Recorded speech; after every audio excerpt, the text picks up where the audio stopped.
Welcome to Tech Out West, where we unveil the tech leaders of tomorrow, today. I'm Paul Mikesell. And I'm Sarah Lindquist. Join us as we uncover the untold stories behind the startups, the visionaries, and the relentless spirit that defines entrepreneurship in the wild frontier of technology. All right, Paul, who do we have on Tech Out West today? Sarah, today on Tech Out West, we have Peter Godman. Peter Godman has been a longtime pillar of the Seattle tech community, one of the founders of Qumulo, one of the rare Seattle unicorns. And I know he also was a very important player in Isilon systems and at Real Networks. So we're super excited to have him on. Let's ride. We are coming to you from an undisclosed location, somewhere a secret lair of the one and only Mr. Pete Godman. What is Qumulo? Qumulo is a data storage company, first and foremost. I heard someone describe this just yesterday as storage essentially is someone asks you to store a piece of data and your job is to get it back at some point in the future and hopefully as soon as possible. That's what data storage companies really do, is make sure you can get your data back and get it back quickly. So Qumulo does that. What it does differently from other folks is, first, it's file storage. File storage is the kind of storage that you have on your laptop. It's a hierarchy of folders and files. And in addition, Qumulo manages to deliver this vastly scalable file storage using really only commodity hardware. And so Qumulo systems run on HPE gear. They run in cloud instances. And it ties together these different storage systems so the data can easily move between them. So if you're someone that needs to deal with petabytes of file storage, then probably at this point in time, Qumulo is on your consideration list for a way to deal with managing that data and getting it to where it needs to be, which is where users need to use it. With that teaser set up now, before we get into the story of how that all came to be, I'd love to, Pete, actually walk back in time and hear about your background, where you grew up. Tell us about your family, your interests, and piece together the path that led to entrepreneurship for you. I grew up in England. I lived there until I was about 13 years old. I lived in a part of England that was kind of rustic, I would say, sort of agrarian. I grew up next to a field, what was usually a wheat field or a rapeseed field. And, back then, the way it was, our parents would just send us out and just say, don't come back until whenever. And for us, that usually meant let's go in the field and see what's kicking over there. The part of England that I grew up in was, as I understand it, in the 19th century, like a powerhouse of British shoemaking. And this had long since disappeared when I grew up there. And so there were farms, and then there were these sort of derelict factories that we would go past all the time. And I never knew what these factories were for, but they weren't used. And it's kind of an interesting place. I used to call it the armpit of England. I mean, it's not very exciting in a lot of ways, but interesting as well. I think it's a different experience when you grow up in the ruins of an empire rather than a kind of vibrant extant empire, which is sort of like how I see the U.S. right now. What was the name of the place? Northamptonshire. Yeah. All the names in England, they seem to mean something. What is Hamptonshire? Do you know? Hamptonshire? Is that me? I don't. Whenever I say anything about Britain, every British person is gonna say, "Oh no, that's not right," which is probably true. So if I venture to guess, I would be corrected. I have no idea. What you might call shires. That's just a region of the country. Yeah, it was an area like 70 miles north of London, give or take. West, east, north. Sorry. Yeah. But which way? Just towards the east or the west? I'm just trying to picture. Yeah. So really more or less. Just flat middle of England, yeah. It was a poor area?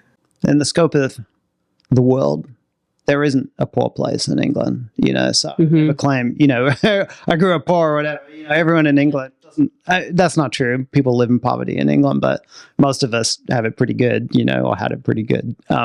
But that said, it was not a wealthy part of England by any means, no. It was like, just people living their sort of basic middle or lower class lives. Yeah. Had your family been there for a long time, previous generations, or was anyone in the shoemaking? No. It's funny. My family had made appearances there back in, I think, 17th century, 16th century. As actually, one of my ancestors, I guess, was someone who introduced mechanical weaving into his town and in England. But no, for the most part, my family came from different parts of the country. My dad was a chemist, and his dad was a chemist. They taught chemistry at university and colleges and so forth. And my mother's from Birmingham. Her dad was an electrician. And what did your parents? So your dad was a chemist. He and his dad both had PhDs in chemistry. So they researched. My dad, interestingly, as I understand it, he worked on a few different areas of industrial chemistry. He worked on toluene research, and he also worked on butter substitutes. So as I understand it, the stuff that is now like, I can't believe it's not butter or whatever, is like one of the fruits of his research. I take that as kind of cautionary tale about science in general, which is you can devote your life to science and you can love it. There's no guarantee you're making the world a better place, because I'm not convinced that the world's a better place with, I can't believe it's not butter. And your mother did what? Yeah, so my mom, this is an amazing story. So my mom didn't finish high school, and she met my dad working in, it was like secretarial pool, as I understand, at University of Birmingham. And they ended up getting married. Over the course of my childhood, she first went to finish her high school diploma and did that. And then she went on to college while I was probably 7 through 10 years old or something, and studied English literature. And then after we moved to the United States, she did her master's degree and then PhD in English literature, and then became a professor of English literature when I was probably 25 or 30. And so my entire childhood, my mom was sort of putting this stuff all back together that had kind of come unglued in her childhood, because when she was a kid, she was required to stay home and help with her 3 younger sisters. So she wasn't allowed to attend school regularly, but she was very bright and really needed to be in that world. And she found a way to get back into that world, which is, I can't even fathom how much strength it takes to do that for all those years. So, yeah. You had siblings? Have siblings? Yeah, I got a couple of older sisters who are wonderful, wonderful sisters. And I have a adopted brother who lived with us when I was a kid, and a stepbrother and a stepsister. And growing up, what do you think were the things that excited you most, or you were most curious about growing up? I was a Lego kid. Probably a lot of software people were Lego kids. I was buried in my Lego all the time. We watched a lot of TV as well. So when we weren't outside roaming the fields, it was Lego, Lego, Lego. Just what could I build today? I loved it so much. And I remember how, I don't know if you ever did this, like lying down with your head, like right next to the carpet, seeing the little fibers of the carpet right next to your eye, and then this part and moving it, like imagining this and this. I have very clear memories of that from when I was a kid. So I was a Lego kid, and then my memory of how I saw my first computer is like the way people describe their memories of the first time they tried crack or something. Where they say, I knew this was going to be my life for the rest of my life. But it was, unfortunately for me, it was computers and not crack, because that was how that felt. It was like as soon as I saw computers, it was just clear that was going to be the rest of my life. And I was lucky to be born in this moment where in the late 1970s, early 1980s, suddenly there was this proliferation of very affordable home computers. So, for example, for us, when I was, say, 9 years old in England, that would have been the ZX81, which is a Sinclair computer, is a 4 kilobytes of RAM computers, black and white. And you could make a rough approximation of a game of Breakout or something like that by writing your own code. I don't think it was easy, but you could do it. And that was just a marvel to see that. I just couldn't even imagine that was a thing that you could have on your own, basically on your own TV, because you plug these things into your TV. It was sort of miraculous. And I feel lucky because the only way to make computers like that do anything interesting was to figure out how to program them yourself. And I feel bad for kids today who get started with computers because they see just this unbelievable quality of finished product in the games that they see, or streaming video or web browser, or whatever experience it is a kid's going to have on a computer. It must seem entirely unapproachable. And honestly, when you get into what it takes to program a computer now, it is unapproachable. It's like it's like me in my Lego childhood. If someone said, "Look, this is the Grand Coulee Dam. Let's start building a Grand Coulee Dam," you would be forgiven for saying, "Yeah, that's not a thing that we're going to be able to do today." I feel that way about computers, but we were lucky at that time that we were just forced to learn to program in order to make these magic devices do something interesting. And I really relish that part about my childhood, and I wish there were a way to bring that back for my kids. I guess there are things like Scratch that do some of that. But no one's kidding themselves that those, Scratch games that we make are in any way resemble or approach the quality or addictiveness of a game that you might buy or play on a website. One other thing about that period of time is that you weren't expected to make a lot of money programming computers back then. And I think it's different than what people are experiencing today. So much like you said about looking at this gigantic layer upon layer thing that's already done. But it also has the attractiveness that there's money involved. So one thing that you probably grew up with was not expecting that computers was going to be a thing that was going to make you a lot of money. Is that right? Yeah, it's one of those things you just knew you wanted to do. And when you're that age, especially in that time period, I don't think that no adult in my life ever said, when you grow up, you need to make a lot of money. Or that idea didn't exist. And in fact, in Britain at the time, it was sort of frowned upon. If you chase money is really considered pretty vulgar. And so, chasing art, well, yes. Chasing truth, 100%. Chasing money, not so much. It's just sort of seen as vulgar. So yeah, of course, everything that people did, it almost seemed like it almost, there was purity in all of that. And it could have just been the society that, my family was a part of, and it could be just a rose-tinted memory, but that's how I remember it. I like that. I like that world. So growing up, after you discovered computers, what do you feel like you dreamed about doing? Was it following your parents' footsteps and what they did, or if you can remember? What I remember is, honestly, I think it's wonderful when I listen to a podcast and someone says, I opened my first business when I was 11 years old, and I wanted to do this, and I dreamed of this. And I think I have an ambition deficiency, at least like a childhood ambition deficiency. All I wanted to do was learn about interesting things and do interesting things and satisfy my curiosity about the world in whatever way, whatever form that process took. Ambition happened to me quite late in life, and I wouldn't pretend that I'm not an ambitious person because I feel like I am. But but it wasn't natural at all, I don't think. Yeah. So anyway, what did I want to do? I give this anecdote. When I went to college, by that point, I already knew that my life would be about computers and building software and so forth. I understood that. But I was also really fascinated by mathematics, so I decided to major in mathematics simply because I figured, well, I'm probably not going to be a good enough mathematician to make it in that world. I probably will be a good enough software engineer to make it in that world.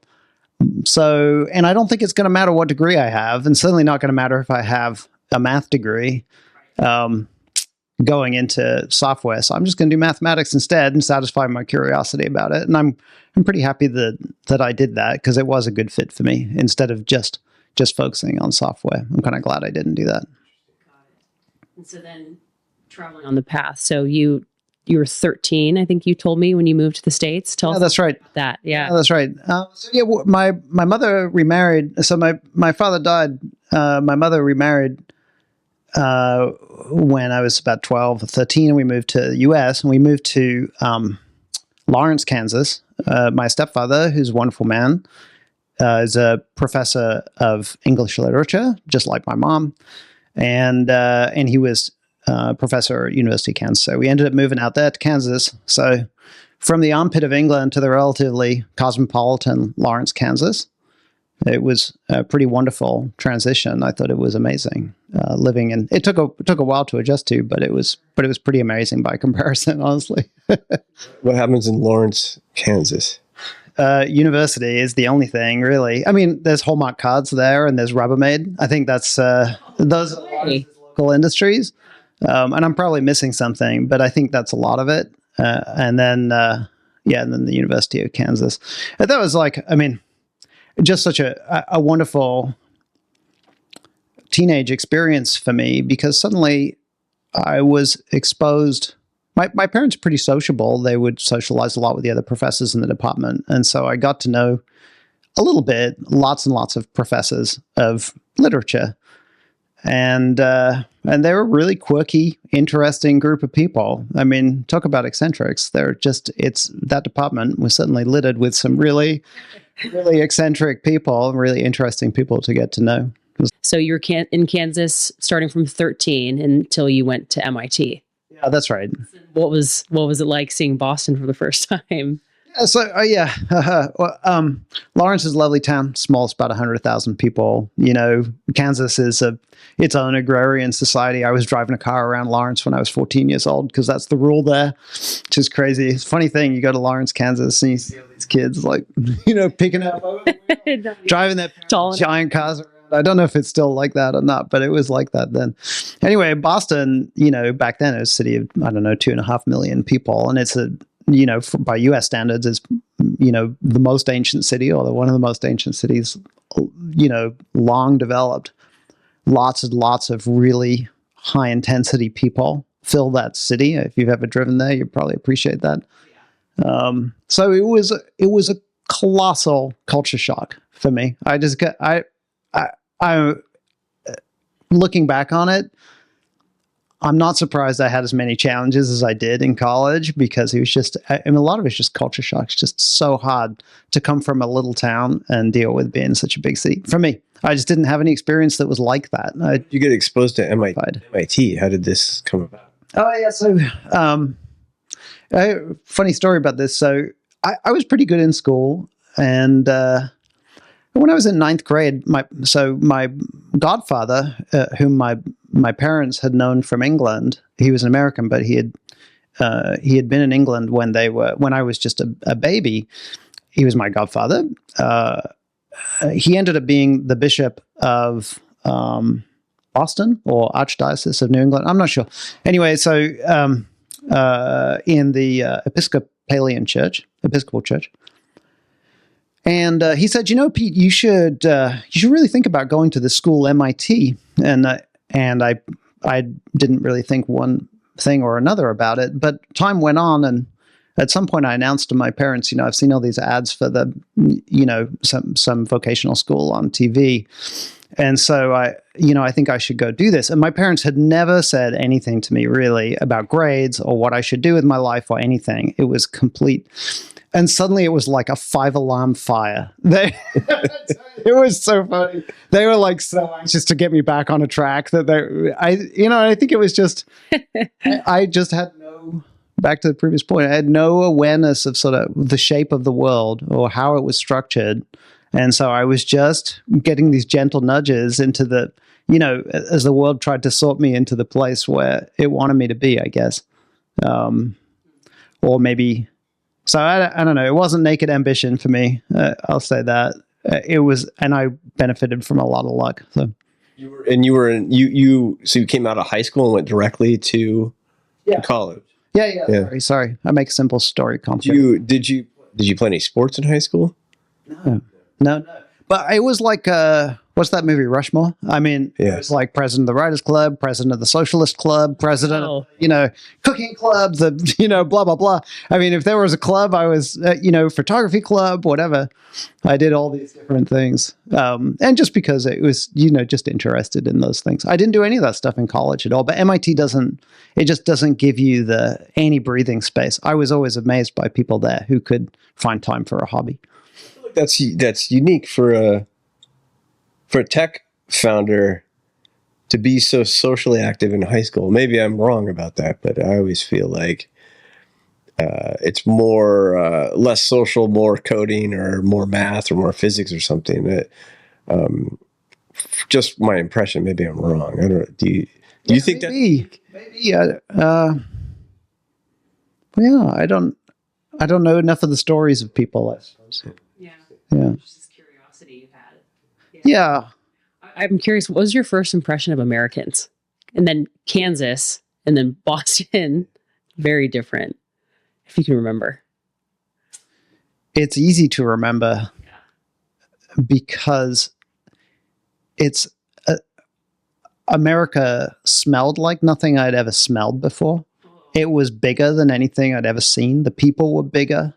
The way they talked, they're slow and their voices boom. We're sort of over the top friendly in a lot of ways. They're very open versus everything in Britain was like very closed. Britain's a place, I mean, back then when I was growing up in Britain, we were recovering from a kind of disastrous, or starting to recover maybe. No, we're still maybe in the middle of the throes of this giant socialist experiment that was ruinous to the economy and resulted in everybody sort of being really worried about protecting the stuff that was theirs. And it showed up in everybody's personality. And there was nothing about that in the US. It just didn't feel like that. It's just like people didn't even contemplate something that they had going away. It was like, no, of course tomorrow is better than today. It was like that relentless optimism of the US in the 1980s. It's phenomenal. It's like if you could bottle that and distribute it, it would be great. It's so powerful.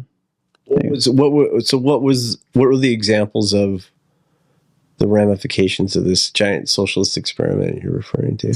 Oh Lord. I mean, news in Britain was at that time, what I remember, it was just about which group was on strike today. And how many people were unemployed. That was it. It was relentless drumbeat of how many people were on strike and how many people were unemployed. Everything seemed to be about that. It was incredibly depressing. I was like 7 years old and you watch the news and it's just this every single day. And of course it's BBC, state broadcasting. So how warped is that perspective of what was happening? I don't actually know. But there was, that seemed to be the ramification of it. It just, nothing about that seemed good. I really have a great appreciation for how easy the US makes it to start a business and grow a business and so forth.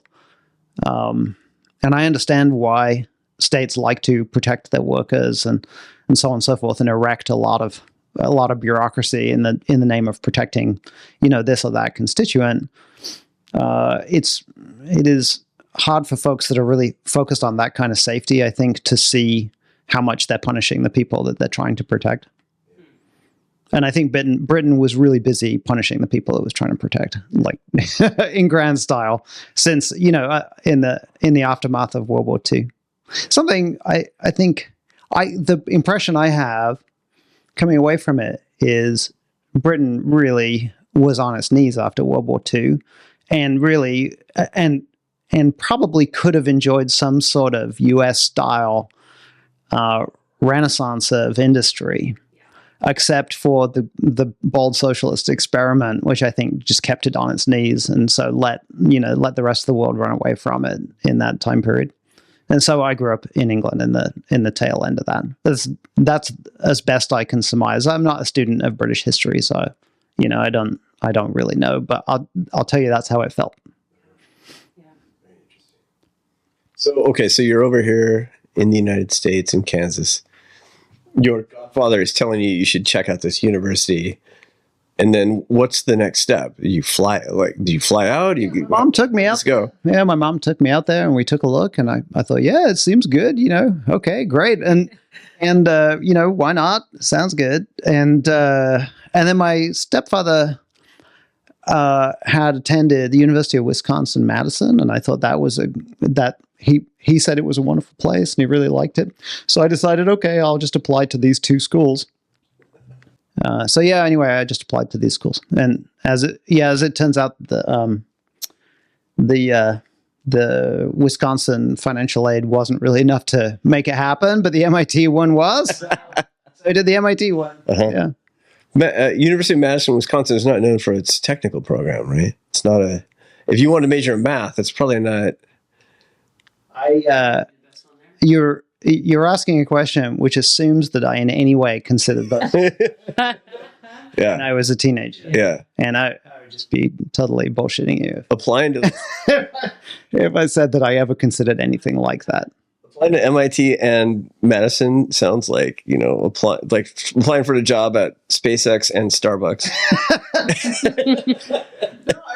I'm sure it's an amazing state school. Sure. I'm sure it's an amazing school. It's got a great reputation. I bet it's great. And I did no research, really. I had no idea how to research. I remember looking at different universities and I would compare the number of books in the library, stuff like that. Like, how do you compare this? I don't know. I'm an undergrad. I don't even know what I want to do yet. Dad went there, so. Yeah. Yeah, that's right. Yeah, Got accepted in MIT. But that's a big deal, right? I don't think they accept everyone, Pete. Well, yeah. As my grandfather at the time says, I said, Granddad, I got accepted to school, MIT. They only take 1 out of 3 applicants. But in those days, they took 1 out of 3 applicants. I don't know what it is today, 1 out of 50. I don't know. Anyway, he said, oh, so it's like the ancient mariner. It stoppeth 1 of 3. It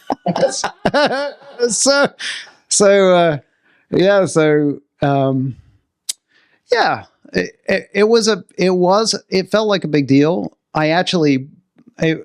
Still don't really understand it, but I remember I was in Latin class and I burst into tears in the middle of class, and I just sobbed, and actually it tears me up now. And so my Latin teacher is just the most wonderful person. Her name was Dr. Ann Shaw. She sent me off to see someone. And I still don't really understand, but it was just the overwhelming feeling of relief, gratitude, and then, feeling like I didn't deserve this and saying that I didn't even really understand what it was. I don't know. Strange experience. Yeah. You still remember your Latin? No. But if any viewers of this have kids, I would encourage them to encourage their kids to take Latin just because it's such a big part of English. I just random aside. I am a great skeptic about learning foreign languages at this point, simply because of the things that technology is going to destroy. Destroying the need to know foreign languages is like way up there on the list. But on the other hand, needing to know English well is going to last longer as a necessary skill. And Latin is such a big part of English. Understanding Latin is like such a key to understanding English. Do you even take Latin anymore? It might not be available. A few schools offer it now. And in fact, my school that I went to in Kansas just discontinued teaching Latin, which is, I think it's a travesty. But we'll see this. Maybe we can get them to see this. No, yeah. I wrote a letter to the newspaper in Lawrence about it, and that certainly didn't make any difference. They've got their own priorities, but again, I think an emphasis on switching away from languages like Latin in a world where, look, we as technologists know that in 5 years you're going to be wearing something on your head, somewhere on your head, that's doing all the translation for you. Sure, you'll never understand it in quite the same way, but you can have one translator and visit 200 countries, or you can know one language and visit 20. So the world is going to be more different than we can imagine. Mm-hmm. So that really poignant experience in Latin class, was that freshman year? Was that right at the beginning, or was that towards the end? Well, because that was like this MIT acceptance thing. So that would have been when I was a senior, I suppose. Yeah. Yeah. Yeah. Okay, and then from there, how did MIT prepare you or not, or what doors opened for you to take the next step right after graduating? I didn't graduate. You didn't. Okay. I just kind of, you're probably going to edit this out, but I was a fuck up in a lot of ways. And one way is I didn't graduate college, and I never have. Let me see if I can explain how that all happened. So anyway, first answer to your question. I said previously that I studied math because I figured I would write software one way or the other, and that was true. And I enjoyed doing all those things. I saw other kids going to career fairs and figuring out what they were going to do and so forth. And it was like I almost had a compulsion not to do any of that, to just ruthlessly walk away from ambition.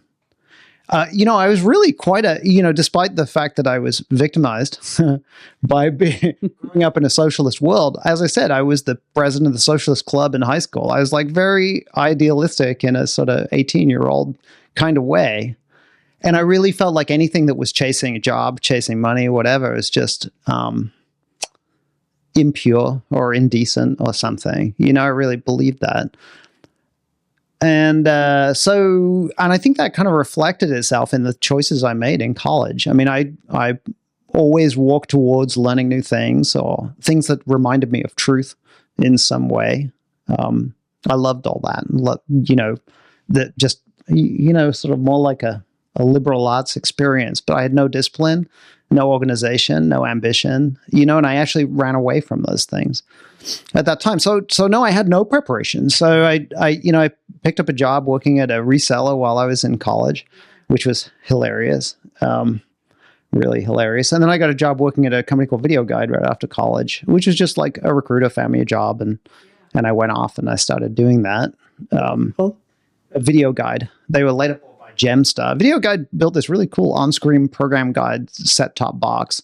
So in the late 90s, you basically had this TiVo, or mid-90s, you had like a TiVo, except it didn't use a hard drive. It would do IR blasting to control your VCR. And it was really an amazing piece of technology that these folks had created. It was created in part by a guy called Doug McRae, who was the inventor of Ms. Pac-Man. He had created Ms. Pac-Man because he realized that Pac-Man machines were now done. People weren't playing Pac-Man as much. They were all getting returned. And he realized by creating a daughter card for it, he could turn it into Ms. Pac-Man. So then they did that. They added these daughter cards and whatever they created in 6 months, sent them all back out again, and Ms. Pac-Man turned into like the greatest coin-op game ever, eclipsing Pac-Man itself just by this mod. Anyway, he created this company, Video Guides. So that was what I did immediately after college. So at what point did you realize, okay, I'm done with this school thing and ready to just start? Geez, yeah. So in college, I started working at this reseller. The man who ran it, his name was Aaron Reibstein. Had a really gravelly voice like this, a kind of broad Boston accent. And he if he ever hears this, he'll say, "No, that's not how it is." Of course, he was great. Like he was like an old school techie. I probably shouldn't say all the things he said, but there was like every other sentence was completely outrageous that came out of his mouth. I would recommend that kind of experience to anybody, just like seeing someone with no filter who's just like willing to say things that everybody probably thinks here and there, but they were never going to say. So anyway, so I was doing that and I took a couple of semesters off. I was always sort of thinking about like, how am I going to pay for the next semester, et cetera, et cetera. And so I took a couple of semesters off and built up my money a little bit so I could get back on it. I got, basically I got onto the glide path for my last semester and I thought I had all my classes lined up. And so I petitioned to graduate, which is what you do at MIT. For some reason, you have to make a petition. Always seems like petition's sort of an exception thing, but I guess not. Anyway, so I made my petition. I went into the math office. They called me and they're like, "Hey, can you come talk to us about this petition?" And then they told me I was missing 2 classes. And this like really was like just kind of capped off my total lack of discipline when I was that age, because I I hadn't read the stuff closely enough. I found a bunch of other people to blame at the time, but there's no one else to blame really. I just blew it.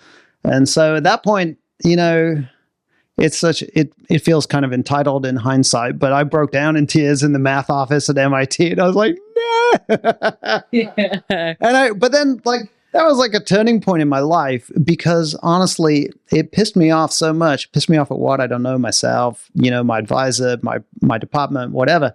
But it pissed me off so much. I was like, no, screw it. I'm done with this. I'm done. I'm ready to do new things. I'm gonna leave this place, and I'm gonna find my own way in life. And so that's what I did. I never really looked back. I did take a couple of classes thinking about graduating. I never transferred the credits. I have like a total allergy to all kinds of bureaucracies. If it involves a form to be filled out, my chance of getting through is like, and a place like MIT, you're going to have to fill out 10 forms to get it done. And so then, 2 to the power of 10 is like that, 1024. So like I've got like a 0.1% chance of getting my way through these bureaucratic sorts of things. I just loathe it so much. It just makes me want to pull my hair out. So I didn't want to do it. So I left and did other things instead. The truth is that in the technology industry, your degree only matters, maybe for that first job. Yeah. Maybe. Yeah. I mean, and certainly after that, nobody cares. So. Yeah. Yeah. Your reputation so dominates your whatever you did in academia. We have mutual friends who never went to college at all and were stunningly good software engineers. This happens all the time. So yeah, I mean, I'm really grateful for all the things that I learned, and I really regret not graduating now. But I don't regret it enough to do the totally minimal amount of work it would take to remedy that situation. Yeah. Well, in some ways you got to thank it, right? Because it sparked a motivation to go down the path you ended up taking, right? Yeah. Yeah. I mean, I think I would have enjoyed research. So the door that closed there is graduate school. And maybe that didn't really close either, but it might have been an interesting path to do research. I think I would have enjoyed that. But that was okay, because I found the world of commercial software engineering just so exciting that I think it would be tough to get as much joy out of academia as I get out of pure competition. And so at MIT, you were working towards a degree in what? Mathematics. In math. Yeah. So mathematics with computer science is the actual degree program. So it's like computational mathematics, I would say. Yeah. Interesting. And any professors you remember from your time at MIT? I remember many of them. Yeah.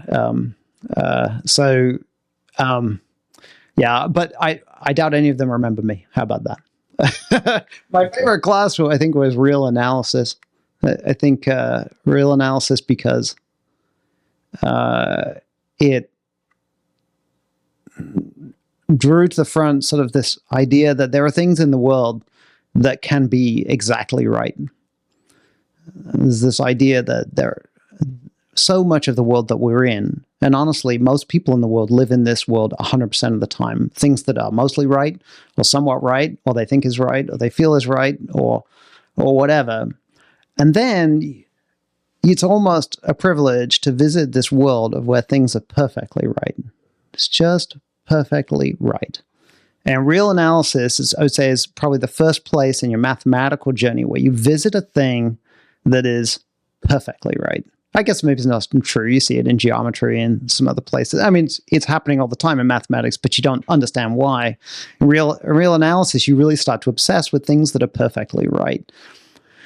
And that sort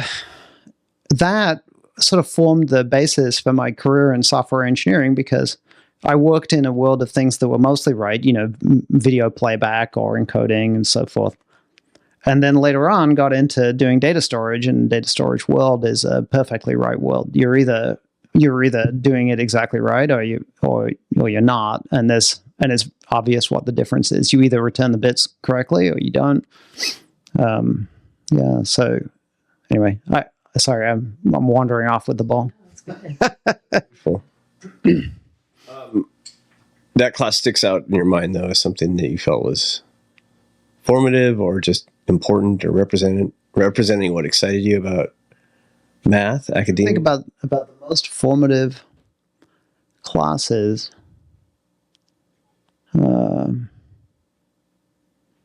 I took like a lot of these famous classes, 6001. I mean, these things are all numbered. 6001, Introduction to Computer Science, great class, amazing. And I remember I work with so many of the concepts I learned every day, but there's so much just the fiber of your being once you've done it. It's almost like you don't appreciate it because it's so much a part of you.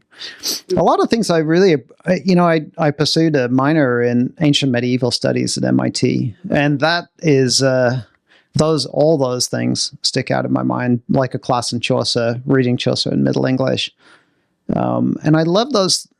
As I say, the mathematics and computer science is so much in the fiber of my being. It's like Or disentangle. it can't influence me because it is me, not in a grandiose way. It's just I'm one of the people that dances that dance every day.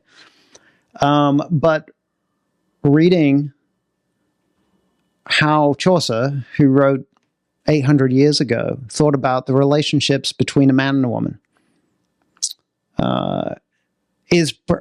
affects me profoundly because that's the much bigger dance that we're all a part of. We're a part of the dance of 200,000 years of human civilization and the commonalities that sort of join us with, whatever, the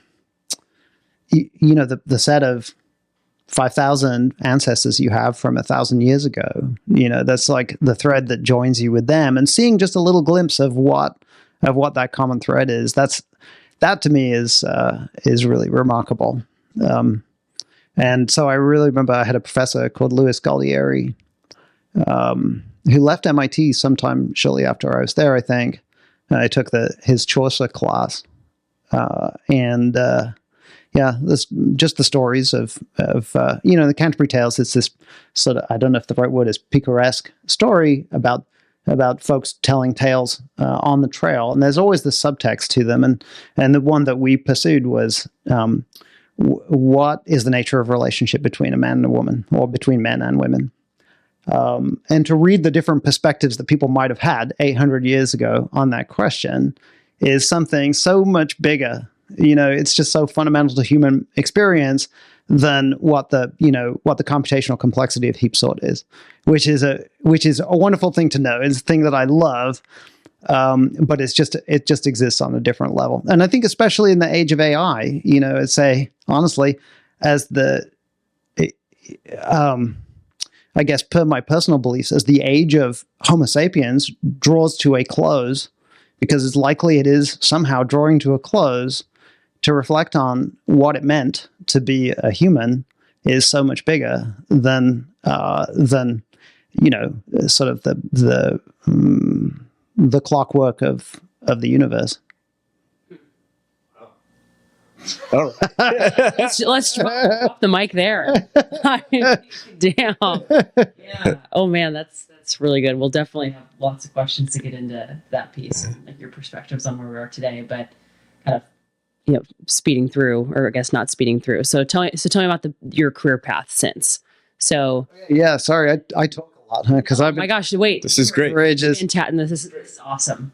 Please keep. We're not rushed at all. Beautiful. Yeah. This is exactly what we were hoping. Yeah. Okay, so so I told you about this company, Video Guide. Yes. I worked there for a couple of years. So I was working on database, so some back-end processing stuff, and I found it unbelievably boring.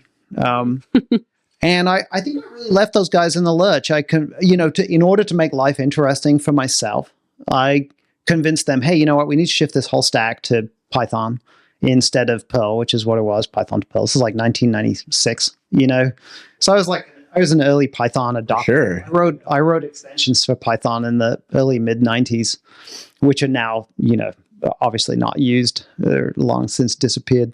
But anyway, I was a big Python fan. And I really encouraged all these folks to move the stuff, and I did that. And then I found that once I'd convinced everyone to do it and we'd start to do it, that I found that boring as well. And then I decided I was going to move to Seattle. And, I still kind of harbor some guilt about that because I kind of convinced them to set out on this course and then I just left. And I another boss that I loved, a true dry wit. His name was John Sutton. I loved talking to him. The funniest thing, when I was having this problem of motivation, I would say, finding this job really boring, I went in one day and I said, John, gosh, I'm really having a tough time motivating myself about this job. I feel bad about saying it, but I just am having a tough time motivating myself. And he looked at me square in the eye and he said, Pete, is continued employment sufficient motivation? That is good. Good. So it's like one of those moments that sticks with you forever. Oh yeah. I love that. I realized, no, it's actually not. It's no. Continued employment is not sufficient motivation to do its job. So anyway, I moved to Seattle, and the reason was a few years earlier, my sister was winding up some work she was doing at the University of Kansas. And one night, in a dream, Eddie Vedder came to her and said, Kate, you need to move to Seattle. And so upon completion, she just decided she was going to move to this city. She knew nobody, just decided this is my next step. I'm going to live in Seattle. And so she moved out here. And then when I was sick of doing this job at Video Guide, I was talking to my sister and she said, Pete, it's amazing here. It's like tech is like on the ascendant. You should just get out here and just figure it out when you get out here. So I flew out to Seattle a few times to interview for some jobs. And the company that impressed me the most was Real Networks. Not because I understood what they were doing, because I just didn't really understand what they were doing at all, but they did seem to have the highest concentration of really intelligent people, and I was really drawn to being with people I thought were really just like lots and lots of cognitive machinery. And so I decided, yeah, okay, I'm gonna move out and do this. So yeah, that's how I ended up in Seattle. It's the most amazing. Eddie Vedder brought me here. Yeah. Yeah. For getting your sisters. Yeah, that's right. Yeah. It's like chain migration, I guess. Yeah. Okay, so then Real Networks, and that's where you two met. That's right. So Paul Story began. Real Networks, same day. Real Networks, yeah. That's right. Remember what you first thought of each other when you first met? Yeah, it was like definitely sort of butt sniffing sort of thing. So can I talk about Ellen in this context? Absolutely. Okay, all right. So I'll just stop for a second. So I don't know how this works. Yeah, we'll figure it out. Mm-hmm. So I was assigned to work on a project getting the Audible player, the very early 1998 Audible player, to work with Real Media. And I was working with Paul's girlfriend at the time, whose name was Ellen. And so... That's her name now, too. Yes. It didn't change. Good to know. Yeah. Good to know. We haven't been in touch. So, okay. All right. Yeah. Fair enough. Yeah. And I think Paul regarded me somewhat warily. I remember we went to lunch. I bumped into them at the lunch across the street, and but we ended up working really closely together. I remember that. Good friend. I remember that. I don't want to. This is not about me at all, but I do remember that, and it was not like regarding you warily. It was more like I was just really antisocial, and I just did not want to talk to anybody. Yeah. And so when I remember that she was like, "Oh, this great guy Pete," and it wasn't like a competition thing or anything like that. I was just like, "So what?" I 100% believe that. I 100% believe it. Yeah. I mean, like, it wasn't, I feel when I look back now on our personalities, I'm like, it wasn't like there were rough edges. It's like there wasn't anything else. For us, it was just like one quirk after another. It's just not, no rough edges had been worn off at that point. Wow. And so you were both on the same team? No. You weren't. But you started the same day, but different team. No, Paul found his way into a quality team. This is where stories are starting. Yeah, Paul can tell his own story. He was working on the server team. I ended up working in a group there called Strategic Products, which basically, when business propositions came Real Networks' way, they would assign them to sort of the a group of people who had been assigned, getting these specials done. And usually it was like some kind of, some company would come in and say, we'll pay you $250,000 if you'll port this thing to this platform or whatever. Or, like in this case, get the Audible player to work with Real Media in some way. And so that was where I worked for probably a year and a half before I got reorged out of there. And, what I can say about that time period was I learned to play StarCraft quite well, which I still play with my kids. And we worked like maniacs. But there was definitely more activity than progress, I would say. You were on that project for a year and a half, you said? Not just that. No, the Audible part was just a little bit of it. We ported, I'll give you some examples. We ported the Real Player to Java. We ported the Real Encoder to Java and Solaris. And then we did a bunch of player ports, and this is a lot of porting work, and I kept doing that after I got reorged out of there. I spent a lot of time debugging codecs, looking for bugs in codecs, etc. It was like, but I had no idea that was a shit job. Honestly, I had that it was not glamorous and was never going to go anywhere. I just thought it was interesting looking at the code other people had written. Yeah, you were 25, right, at the time? Yeah. It was so Wild West. I mean, it was so Wild West. Just trying to do everything. I came to believe that if only I could maintain ports of the Real Player to like 15 different esoteric Unix platforms, then success was guaranteed for us. That was a political disaster area too. Your port versus the official thing, because and this thing was way better, and it was an embarrassment to the 30-person official client team that Pete's little group of like 3 people was kicking their ass and being portable. That was like, yeah. You know how sometimes you're at the beach and the wave comes in, and the bigger wave, like another one comes on top of it, and then there's one on top of that. It was like political wars were like that at Real Networks. There was like a big political war, like the low frequency war, and then there was like a medium frequency one that was happening on top of that, and then a little one on top of that. It was crazy stuff. Groups competing with each other and so on and so forth. That's how I remember it anyway. You were there for how many years? Let's see, 3.5, and it felt like 30, but yeah, only 3.5 years. It was crazy. I joined that company and it went public the first 6 months we were there, right? That's right. And then it went public, and then I don't know what the peak market cap was, $10-15 billion or something. Remember, it is 8. It could have been anything. I don't know. And Paul and I had this one friend, Al, who would every day, he would like, this is unsustainable. It's absolutely never, we can, etc. He was the voice of reason. He was the only person, and everybody else was like, well, it's like things are changing. It's a whole new world, I do have to say. And I would say, no, this is ridiculous. Sell everything as soon as you can. And he was right. It is true. The only reason that I think any of us got any money out of Real Networks is because of Al's just continued optimism. I was like, oh my God, he believes this so hard. I'm going to sell him. I'm sure. True. And right. he was probably 3 or 4 years older than us. Yeah. Maybe. And he was like the grizzled veteran in that environment. And he had seen a bust before. I think he had seen a bust in energy or gold or something. He had this sort of bottomless experience in financial matters that we all lacked, and a sort of cynicism that we lacked as well. And so, he was a very sensible person. A story where from Canada, somebody had committed insider trading and still hit a brick wall. And so his perspective was any amount of equity, you just dump it immediately, just get rid of it. Right. Yeah.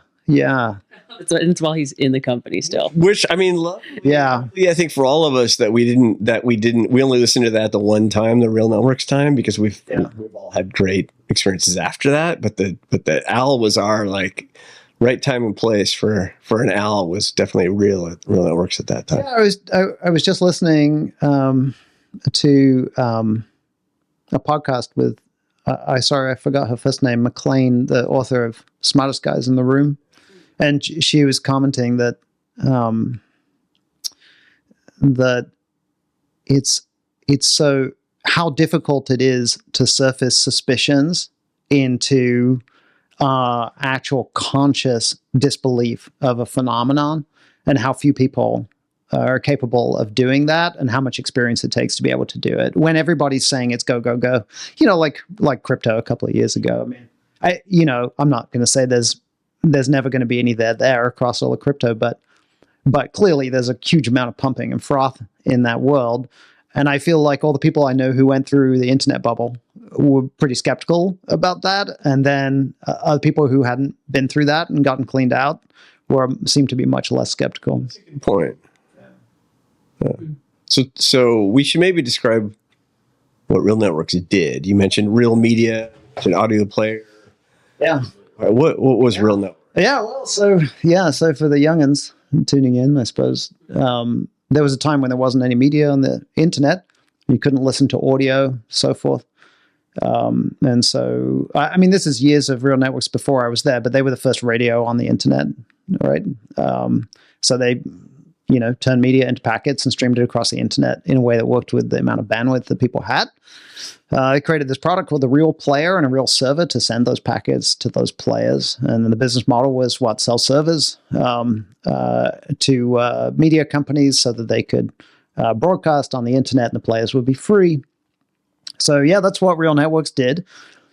That idea was never going to survive long term because media was always going to be an open standard sooner or later. Anyway, we convinced ourselves that wasn't true at the time. But obviously now it's clear that was never going to be true. So yeah, and there were just many things that attended that. I mean, Real Networks turned into a thing that was like Spotify, and a thing that was like iTunes, and a thing that was like this, and things like that, and then something that was like Steam. There was something called Real Arcade, and everything to do with streaming media on the internet. Real Networks had a finger in that, and that all disappeared. I think the first sign was, Macromedia came along, and with I think Flash streaming video was probably superior and was supported on more platforms, and that was just a small part of what they were doing. And then it got worse from there. I do think Real Networks' high stock price was so counterproductive. I remember Rob Glazer saying, "Don't pay attention to this because it will not be good for our company." I seem to remember him saying that. But it completely was. The amount of time we spent holed up in someone's office watching a stock ticker or whatever, I mean, it's just like complete, pure waste.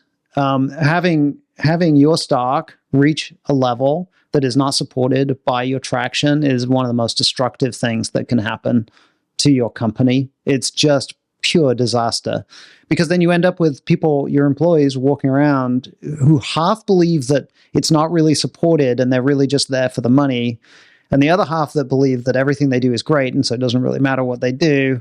And there's just nothing there that is good. There's nothing in that substitutes for real progress.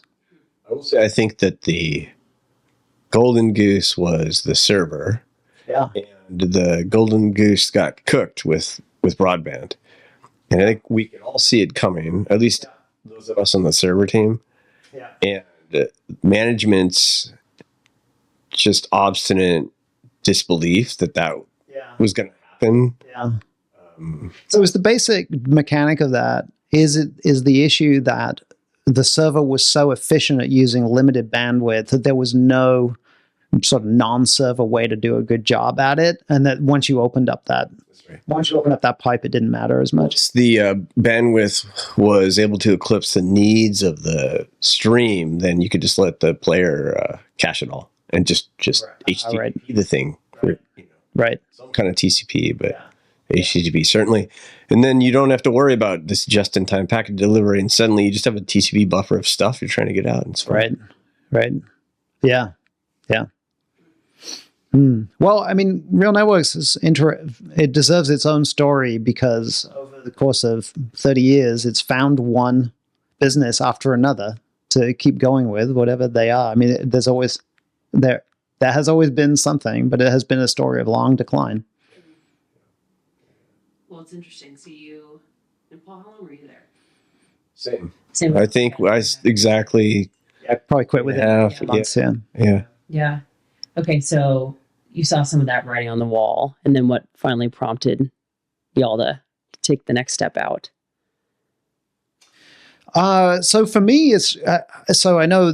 So Paul and Sujal quit in order to create Isilon, and I just quit because I just couldn't. I couldn't. The politics of it was too much for me, and I think I probably just burned myself out. And I worked on a video game for a while after I quit, but at the back of my mind, I thought, I'm probably going to go and work with Sujal and Paul at some point. And so after a few months, I decided to do that and went and worked as not one of the earliest engineers. I guess I started about the 1-year anniversary of Isilon and went and joined Isilon at that point. So I guess I must have stuck around at Real Networks for a while after you left, because you had been working on Isilon for quite a while when I joined that. I think there's a specific reason why. I think it was the 1 year. I think it was my 1-year anniversary of quitting. I think there was some legal reason for that or something. Okay. Something like that. Or maybe. Yeah, that's right. I definitely waited until the 1-year anniversary. Yeah. 1-year anniversary. I think at this point no one's going to get sued for saying this. But yes, we had a discussion and decided that this would be a good date. This would be a good date to start. Yeah, there was a 1-year anniversary, so there was no non-solicitation problem. Okay. Yeah, well, Real Networks deserved the story. Isilon certainly deserved the story. So you started that idea, or you've been noodling on it, and you both decided to spin out. You joined a year later. So let's hear a bit about that. Yeah. So I mean, I'll tell this part of the story I understand. Paul, you're the expert, so you can correct me. So as I understand this story, so you saw people struggling to store the data they were going to stream. And there was a specific reason for it, which was that NetApp files didn't scale. And so you decided, how about we build one of these things that actually scales? Does that seem fair? Summary, yeah. Now that is a fantastic starting point for a company, if you ask me, because it is so obsessively customer focused. It's just witnessing a serious pain point for somebody and setting out to solve that pain point.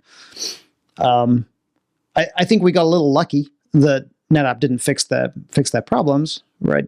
I think probably most Isilon people agree that Isilon got lucky that NetApp didn't fix that problem faster than it ended up doing. But I mean, that's an opportunity, right? The lesson there is incumbents don't always move fast. And in fact, a lot of times they ignore problems and move really slowly and create opportunities for other people. It's all the story of all entrepreneurship, really, right? Yeah. I mean, every time every VC asks you, well, why won't your big, slow competitor just outcompete you? And it's the same answer every time. It's because small startups outcompete big, slow, lumbering things every time. Because the amount of money NetApp stood to make by serving the needs of streaming media companies was not worth doing any of the things that you would do instead of serving the needs of big banks. NetApp, so Dave Hitz wrote this book, How to Castrate a Bull, that covers this time period at NetApp. And I think he does a great job of capturing. So NetApp had their own near-death experience, the collapse of the internet bubble, and they had to really focus on financials and other really well-heeled customers. And so that created I think that dynamic created the opportunity for Isilon, because NetApp just didn't have the luxury of going after all the problems at that point. And who is Dave Hitz? Dave Hitz, sorry, he's the founder of NetApp, or one of the founders of NetApp, and also, I believe, the college roommate of Jeff Bezos. I didn't know that. So. Yeah, at Princeton, yeah. So what did you do at Isilon? What was your role? Yeah, so having managed at Real Networks and not enjoying the politics of that, I was insistent, joining Isilon, that I was going to be a software engineer, and that was all I was going to do. Because I just loved writing software. My experience at Isilon was sort of semi-religious. Because I wrote plenty of bad code, and I think if you ask people what they think about me as a software engineer, they say, like, my principal virtue is not organization, sort of cleanliness. I'm not always keeping it clean kind of guy. But this was a domain that demanded a lot of discipline, a lot of cleanliness, because it has to be exactly right. I went to work in the file system team, and I would say that kind of completed an area of my training as a software engineer that just wasn't complete at all. And I wouldn't say it's never really complete, but anyway, it made me a much more solid and disciplined software engineer who thought a lot more about correctness of systems, working on this file system as a software engineer. And I discovered that I just loved it, because even though on the face of it, storing people's data and returning to them sometime later on is not an interesting proposition. It's about as interesting as running a local bank or something. It's like, okay, you give me the money, I'm going to give it back to you at some future date. It's not very exciting. But the technology that you need to build in order to do a good job of that is widely underestimated. It's extremely exacting. There are a lot of different cases. In order to do that both quickly and perfectly, you really have to think very, very deeply, and everything has to be exactly right. So I've kind of fell in love with that sort of software engineering, a world where you can do things that are just exactly right. So even though I don't think it suits my, it doesn't suit the nature of the kid that lay on the carpet looking at Lego and dreaming about cars and planes. It's still, even though it's not in my nature, it's still really compelling. Just the idea that you can build a thing and it's just going to be exactly right. Just like that MIT class. Yeah, like real analysis, right? Yeah, back to that. It's like something, you're going to build a thing, and it is going to be exactly right, and maybe you can even prove that it's exactly right. And there's something to be said for that, just like a little bit of perfection. And I don't kid myself. Most of the world has to be pretty imperfect. You can't build everything perfectly, but sometimes you get to build something that's perfect. And it wasn't a distributed context, which I think was completely different, right? Before, and is brand new. Hats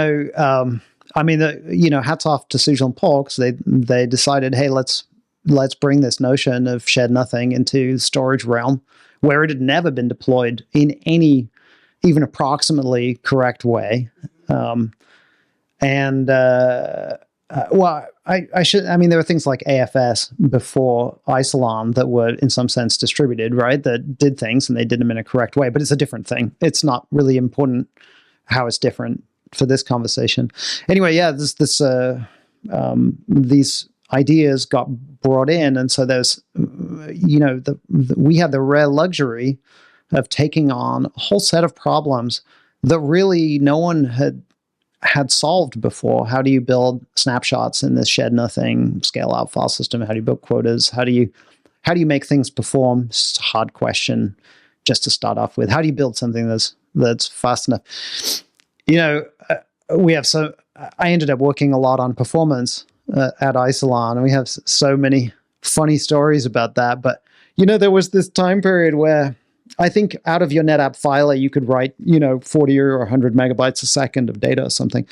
And out of your Isilon storage system, you could write 1 megabit. So there's one megabit versus 40 megabytes. So we're off by like a factor of probably somewhere in the like 500 to 1,000 range slower than the NetApp equivalent. That was like our version 1.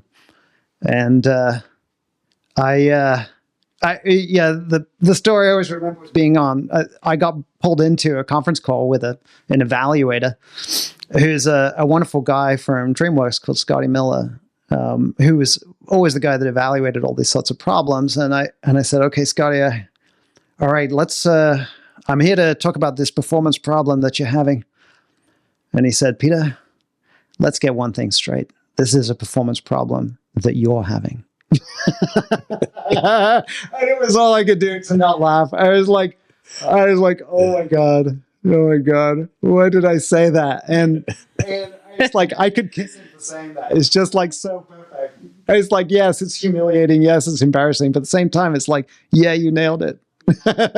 It's a performance problem that we're having. And that's the best of industry, being on there, talking to a customer, whether thing's working or not, and there's something they love and there's something they hate, and you got to fix it. It's great. I will say that Pete is a reason why there was a reboot of Battlestar Galactica, because you remember what you... you're thinking about this Zoic weekend, right? Yeah. Seiko Clifton from Zoic, we sold them a system, right? And it was not meeting their performance expectations. Well, my contribution was to say, all right, everybody needs to come in this weekend because we're going to need to do something. Otherwise, that was part of that. But your contribution was the technical contribution that was completely against everything you've said so far. What's that? Oh, the non-cache coherent coalescer, whatever. Is that what it was? No, the thing that I remember was this is a rendering farm, right? And so the problem was that because we're a distributed system, it took us a while to pull metadata up, much slower than these comparable NetApp filers, because we would have to pull it from somewhere else. And it was the metadata around the file structure where the blocks were, etc. That was the bottleneck. And boy, we were trying. And at one point, Pete, I don't remember, in a call with the customer, something had realized that this set of assets they were trying to pull had file names that were named, 001, 002, 00. And Pete's idea was, we'll just have a file prefetcher thing that would look at the name of the file and pull the next one in the sequence. Yeah. It will only work here, but it will work here. And that saved the day. If you ever saw Battlestar Galactica reboot in like 2005, it was all because of Pete. That's amazing. So much performance is just prediction. Yeah. It's just making predictions about the future. I mean, there's a lot of that in there. If you want performance out of a system, the best thing you can do is anticipate what is needed next. Well, this is interesting because I feel like this is kind of a metaphor, thinking about your path, coming from kind of curiosity about a lot of different things, but how you grew up and thinking about like follow through, and then now you're in this point where you're so maniacally focused on precision and like performance, and seeing something all the way through, and motivating your team through it. So, how would you say the Isilon experience kind of ignited or transformed your perception of like leadership and maybe set the stage for entrepreneurship for you? Isilon was phenomenally successful. I think I hold up Isilon as a great example of a idea that I have.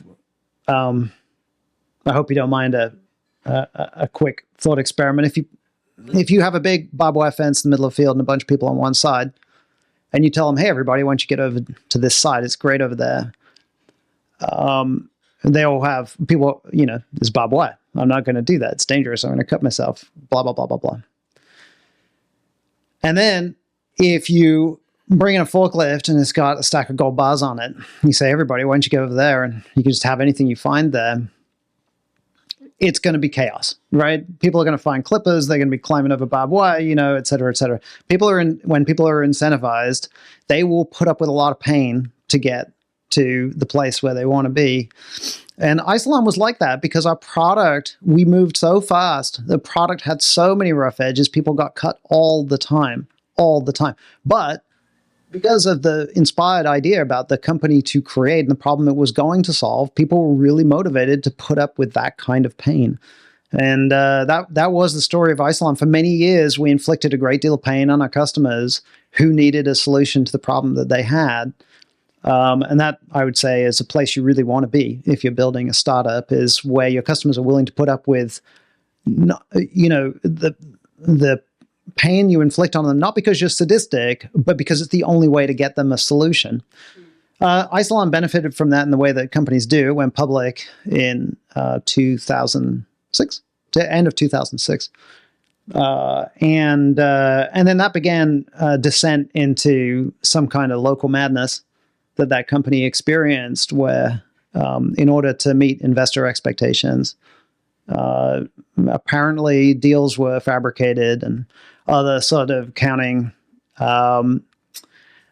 problems emerged. And this came to a head about 9 months after they became a public company. There were some rumors going around that things weren't right at the time, and I decided to leave the company. And I had become, 6.5 years is a lot for me for a company. I tend to become dissatisfied. I personally just have a really tough time working for other people. I don't know. It's just part of my personality. And so I was ready to leave at that point. I think what actually happened with us. So yeah, the story there was immediately after I left, as I understand it, there was some boardroom drama that resulted in the unveiling of these problems, and of course, there was an immediate change out of leadership. Sujal became the CEO of the company. Bill Richter, who's presently the CEO of Qumulo, became the CFO of Isilon, and they became the inheritors of this work of putting this company back together, which had been worth, say, $1 billion, and at its low point was worth $60 million as soon as this news became public. And then, over the course of the next few years, they rebuilt the company and sold it to EMC for $2.5 billion at the end of that period. It's got to be, I mean, there should be a book written about that story, because it's got all the elements. And I don't know all the details, but there've got to be somehow it came to pass that all of this irregularity occurred. And I would love to know the story for them. Yeah. All right. And so, so all of this, and then you said, I'm out. And then you went somewhere else. What happened after Isilon? Where'd you go? I'm trying to remember when it happened. I must have taken some time off, but now I don't remember what I did during that period. But I was getting, I sort of like now I was in my mid-30s.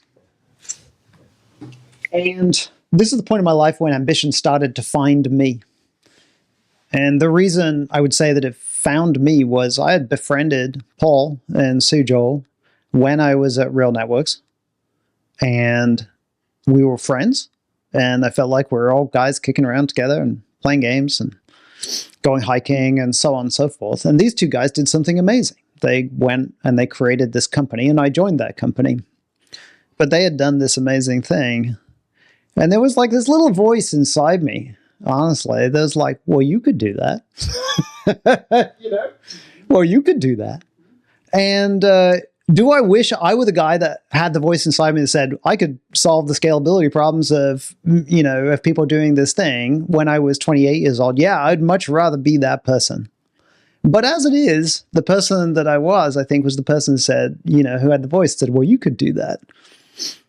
And I think that's okay. You don't necessarily know where your motivation is going to come from to try and build something interesting. But for me, that's a part of it. And that's just the truth about my personality. People love their creation myths, but, as an entrepreneur, I would say that's my creation myth, is there was just well, you could do that sort of thing. But now what to do, what to do. So I think it was probably through Madrona that I got introduced to Mark Oskin, who was in the middle of taking a technology that he, with Luis Sezi, had ideated at UW and trying to create a startup around it. And that technology was called deterministic multiprocessing, a DMP. And really, it amounted to a way to use page protections in a CPU in order to create a fully deterministic multi-process shared memory order of execution for a thing. So what that means is you could run a program that had shared memory on a multiprocessor and get the same result every single time, over and over and over again. And so, I think this is a wonderful contrast, honestly, and I wrote an article about it between what Isilon was, which was an answer to a customer problem, and what Forensic was, which is really so much a technology searching for a problem to solve so much, because it's a really interesting technology. It's a very clever creation, but man, did we cast around looking for a problem that we were going to solve with that thing. And we did that for probably 3 years, and we spent, the best part of $6 million looking for that. We built a product. I'm proud of the product in some level, but I am very much not proud of it on a different level, which is that it didn't solve a problem that anybody who had any money really cared about. And the thing that I learned through doing that is that you can build the coolest technology that ever existed, and if no one really cares about it, who actually has a real problem, then it's going to disappear sooner or later. It's just not how companies work. No one gives you money for having a cool technology. They give you money for solving a problem that they have. And we kind of committed, if there were like a top 100 list for like violation of the rule of do something your customers are really asking you for, we would definitely make top 100. I feel like, for some domain. I mean, it was a crime against entrepreneurism at some level, but it was also great technology. And, and I learned a lot building it.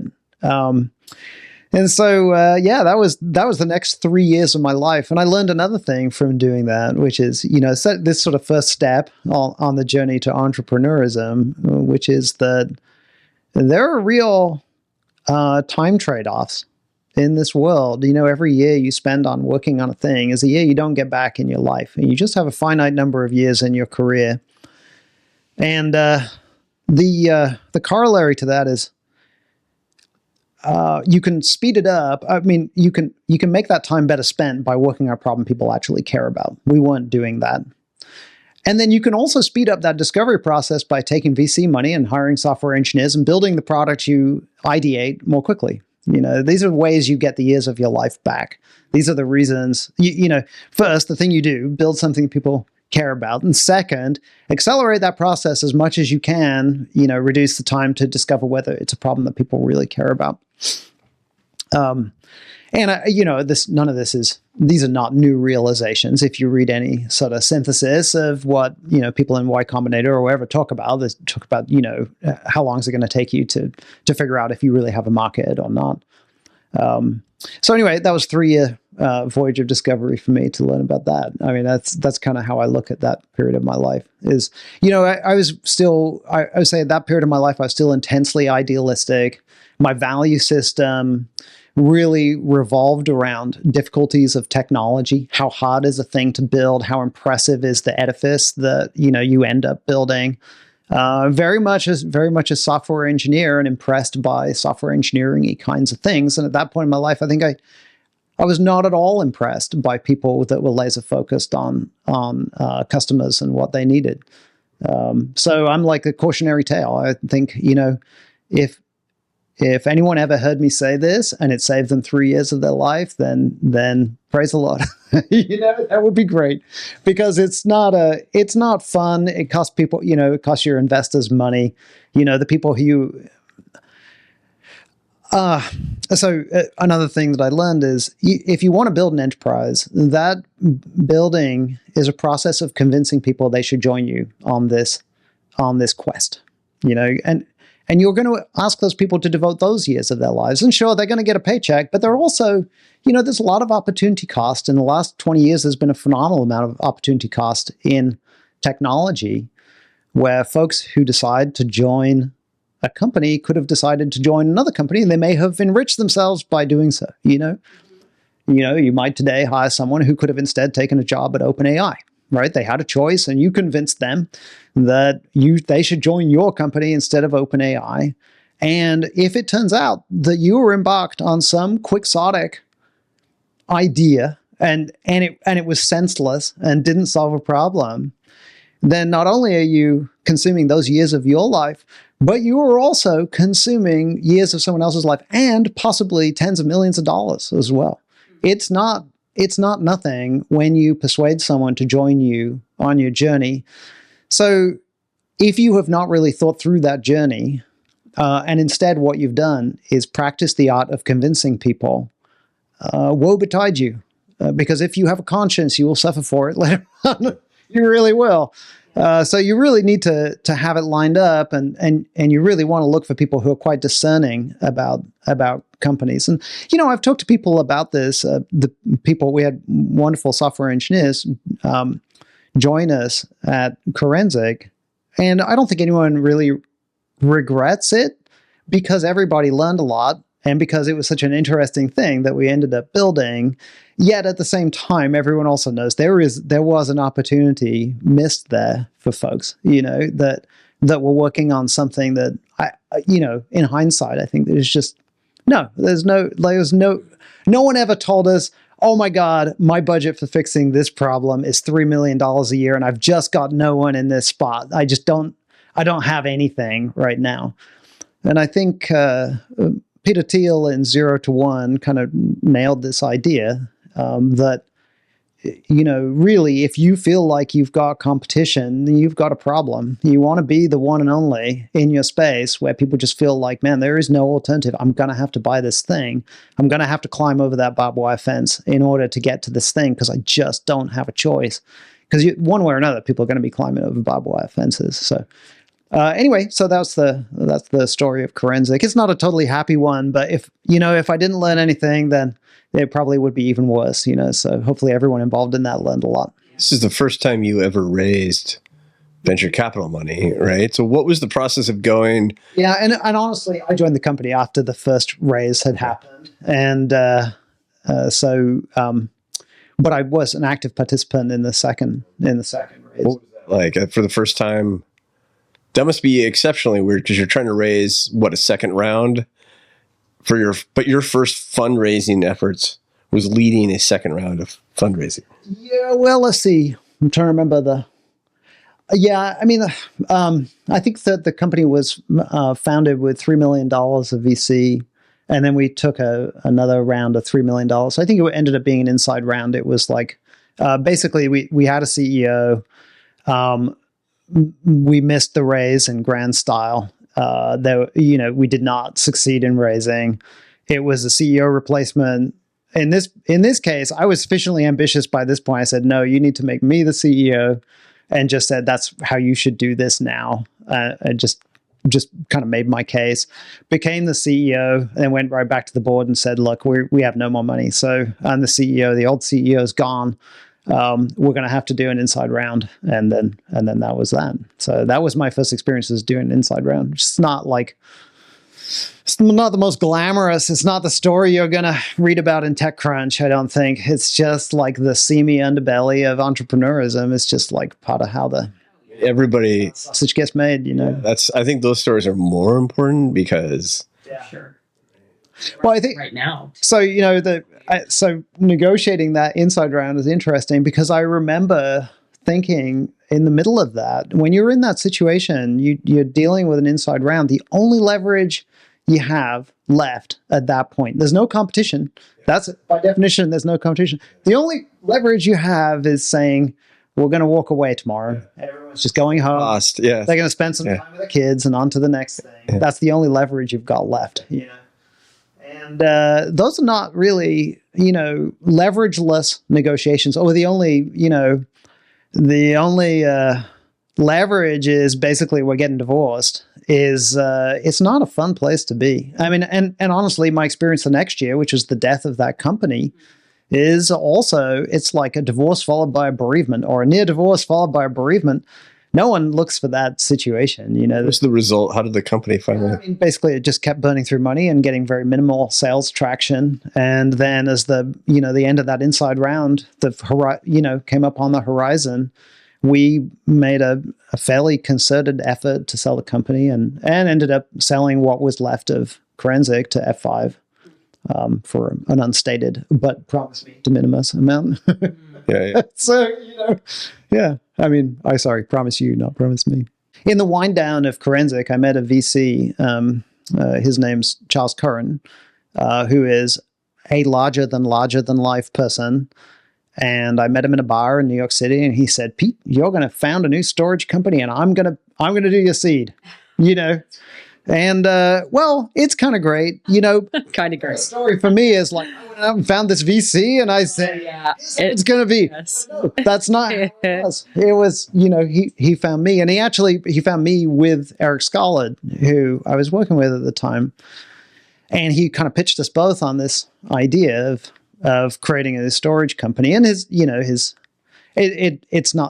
he had a very elaborate market hypothesis about this, and he was really just looking for the right horse to back for the next gen, because there were a lot of storage success stories in the previous generation, but there was maybe an absence of storage startups. But this put I looked at it and decided, look, opportunities like this don't show up every day, and you really, okay, maybe this isn't the kind of the Disney version of how you think this next startup would start. Maybe you wanted to be the hero of this story, but maybe sometimes just like, you sit in the passenger seat for a little bit before you get back in the driver's seat, to mix metaphors. So I decided, yeah, okay, let me do it. And This was how soon after? Well, basically, this deal was almost inked by the time Forensic was done. I mean, I was working on sort of in the background, probably for the last 2 weeks of Forensic. Eric was with you at once we knew who the acquirer was for Forensic, then it was like, okay, let's get to work on this next thing. And I didn't take a day off. I took a half day off, and I did a few odd jobs around the house, and then I just started work on creating this new thing. And Eric was with you at Forensic. He was a VP of sales for about a year at Forensic. So he was our VP of sales at Isilon, and then I think he did some other stuff. And he works with you at Carbon Robotics. And there's a reason there's this common thread, is because there's no one sales wise I would rather walk into battle with than Eric. Yeah. Another future guest. Future guest, yeah. You should. His intensity is just unmatched, which, when you actually talk to kind of rank and file sales folks, they see this as a mixed virtue, I got to say. But when you're on the other side of that, you're like, yeah. Just for posterity, could you tell the story about when you and Eric and the board brought in CEO went to pitch at Forensic? Oh, Lord. I never regret the things that happened with that guy.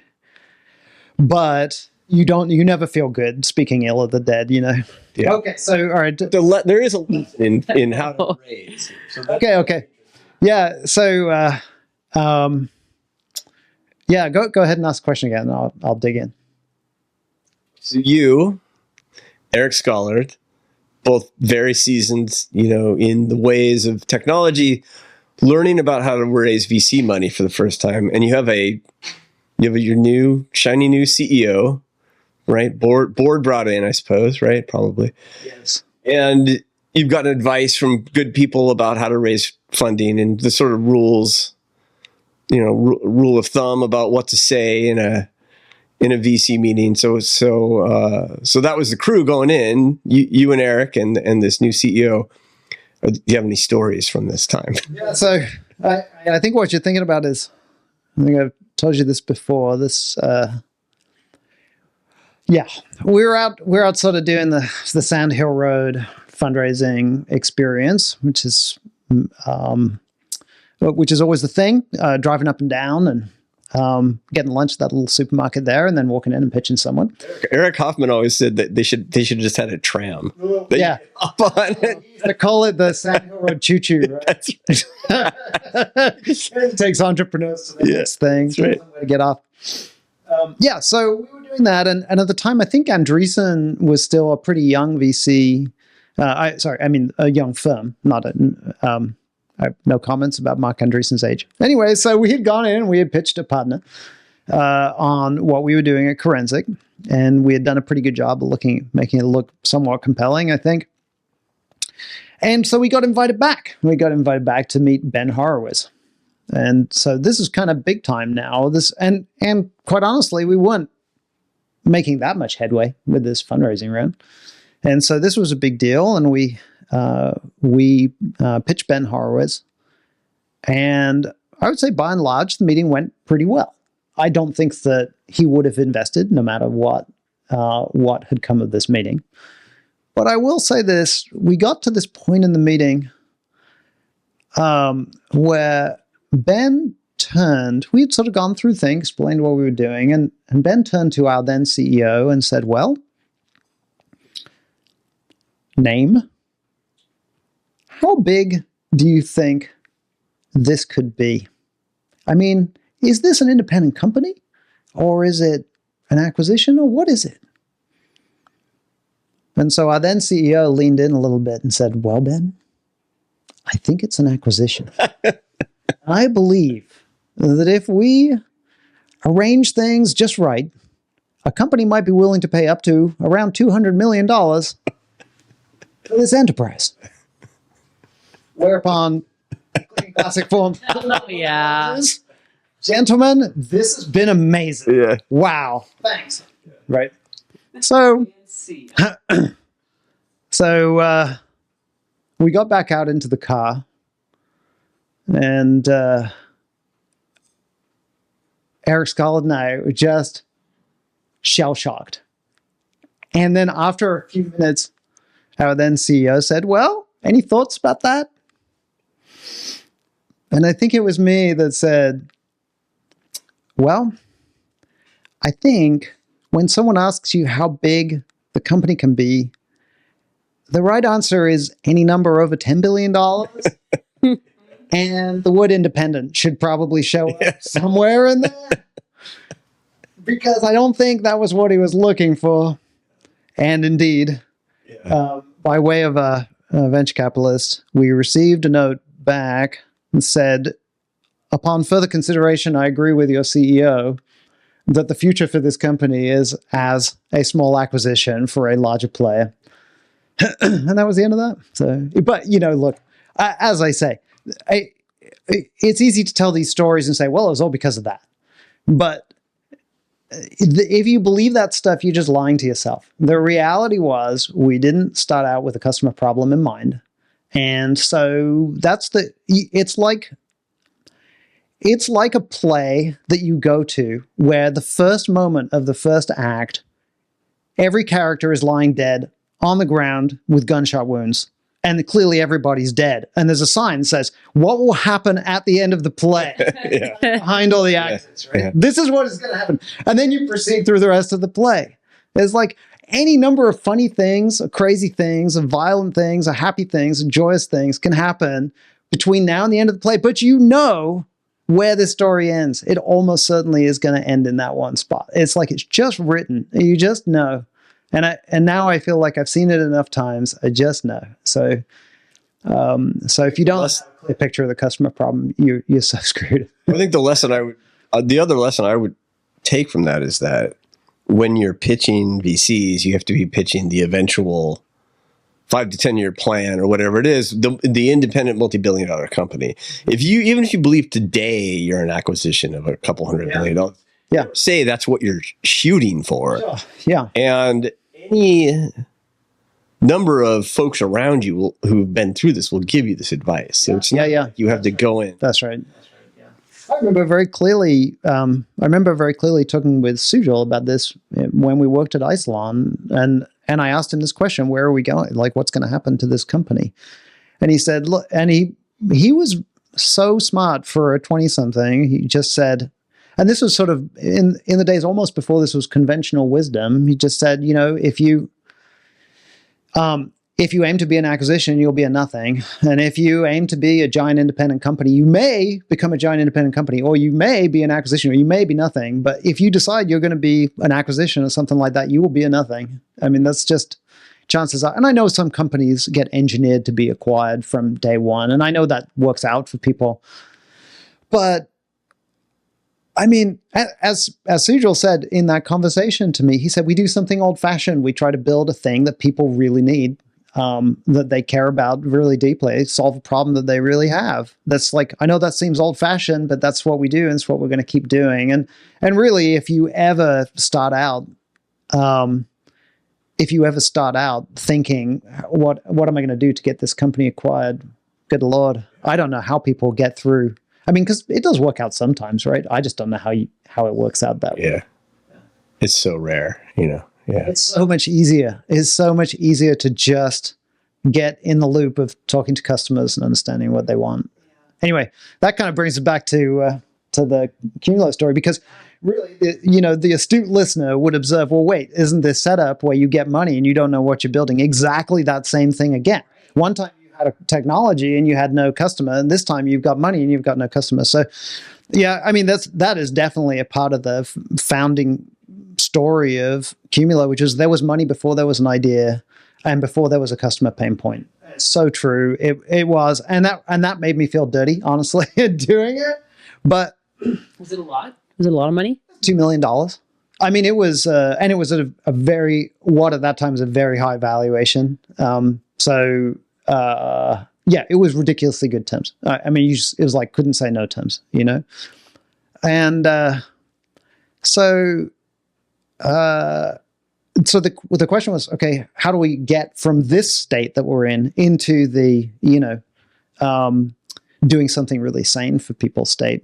And, the answer was, you can't think your way out of it, but you can talk your way out of it if you're only talking to people who could be your customers.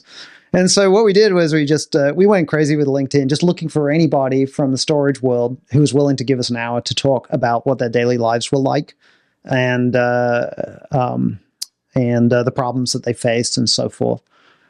And I would say I've read before in treatments, I think like Steve Blank says this, it takes 75 or so conversations before you start to form an idea of what the basic problem you're attempting to solve is. And I think 75 or 150 is probably where it started to show up. Like, okay, this is a significant pain point. And the thing that started to gradually become clear on the screen was that generally, like having a reliable bucket to put bits in was a mostly solved problem. A scalable, reliable bucket, a little bit more difficult. There are fewer options, but you could still find things to do that. But there were a couple of big problems behind that. One was people were having a really tough time managing the data inside it, especially just understanding what they had, how it got used, etc.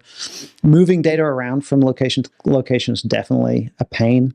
And then also just lock into these proprietary hardware solutions is still a pain. But the technology world had moved on so that, for things that, say, at Isilon, we had to build proprietary hardware for, like NVRAMs. You could just use SSDs for those parts of a system. And so there's this opportunity to build a really high-quality, scalable file system on commodity hardware. That was the first thing. And the second thing was that helped people really understand what the data footprint was and how it was getting used. And this really played into the trend of that moment, which was the cloud. Cloud was starting to emerge, but people clearly had data footprints that spanned on-premises environments and the cloud. But the data doesn't care that you're in cloud or on-premises. Like wherever the data needs to be used, it's got to be in that place. And a lot of times that's all the places. And so we realized there was an opportunity there to build file storage that could represent people's data across multiple environments and also allow them to manage that and understand it really easily. And so that was what we set out to build.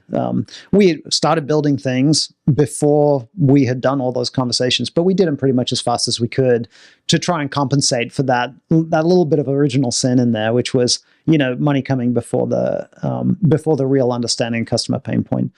But, I don't lie about it. We didn't really know day one, but I had at least at that point in my career learned enough to know that was not a situation that could be allowed to continue. It had to get resolved as quickly as possible.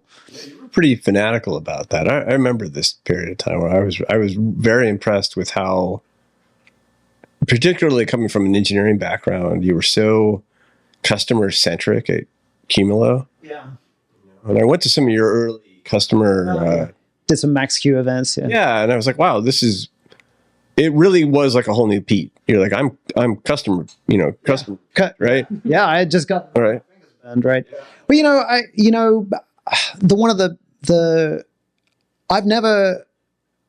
I've had ad hoc mentorship from friends of mine. I've rarely sought out mentors. I wish I were a person who did. I recommend it to everybody because you can learn so fast, but you have to kind of put yourself out there to try and get a mentor. I wanted to ask you about that, actually. So someone I sought out as a mentor starting, I kind of fought against myself, and someone I sought out as a mentor was a fellow called Phil Soren, who had founded the company Compellant, which was a sort of another reputable storage company in the previous generation of storage companies. Something I realized about that was, I already knew the things that made Isilon work, I think mostly. I still learned a lot by talking to Isilon customers about why they had liked this product. But I didn't understand anything about why in that previous generation of companies, people cared about the other things. I had no idea why. they cared. And so actually befriending someone who had been a sort of a one-time maybe competitor was phenomenal, because it's like all these complementary pieces in the puzzle got filled in. Like, what are the other reasons people care about? Because there's no, I don't know, it's like some Steve Jobsism. It's just, like, why are you too proud to copy other people's stuff? If it works, like, why aren't you doing that? That's a terrible paraphrase. I bet he said it a million times better. But anyway, so what I learned from talking to him was that they did an amazing amount of stuff that Isilon never even seemed to really think about. They created a community of users before they had a product.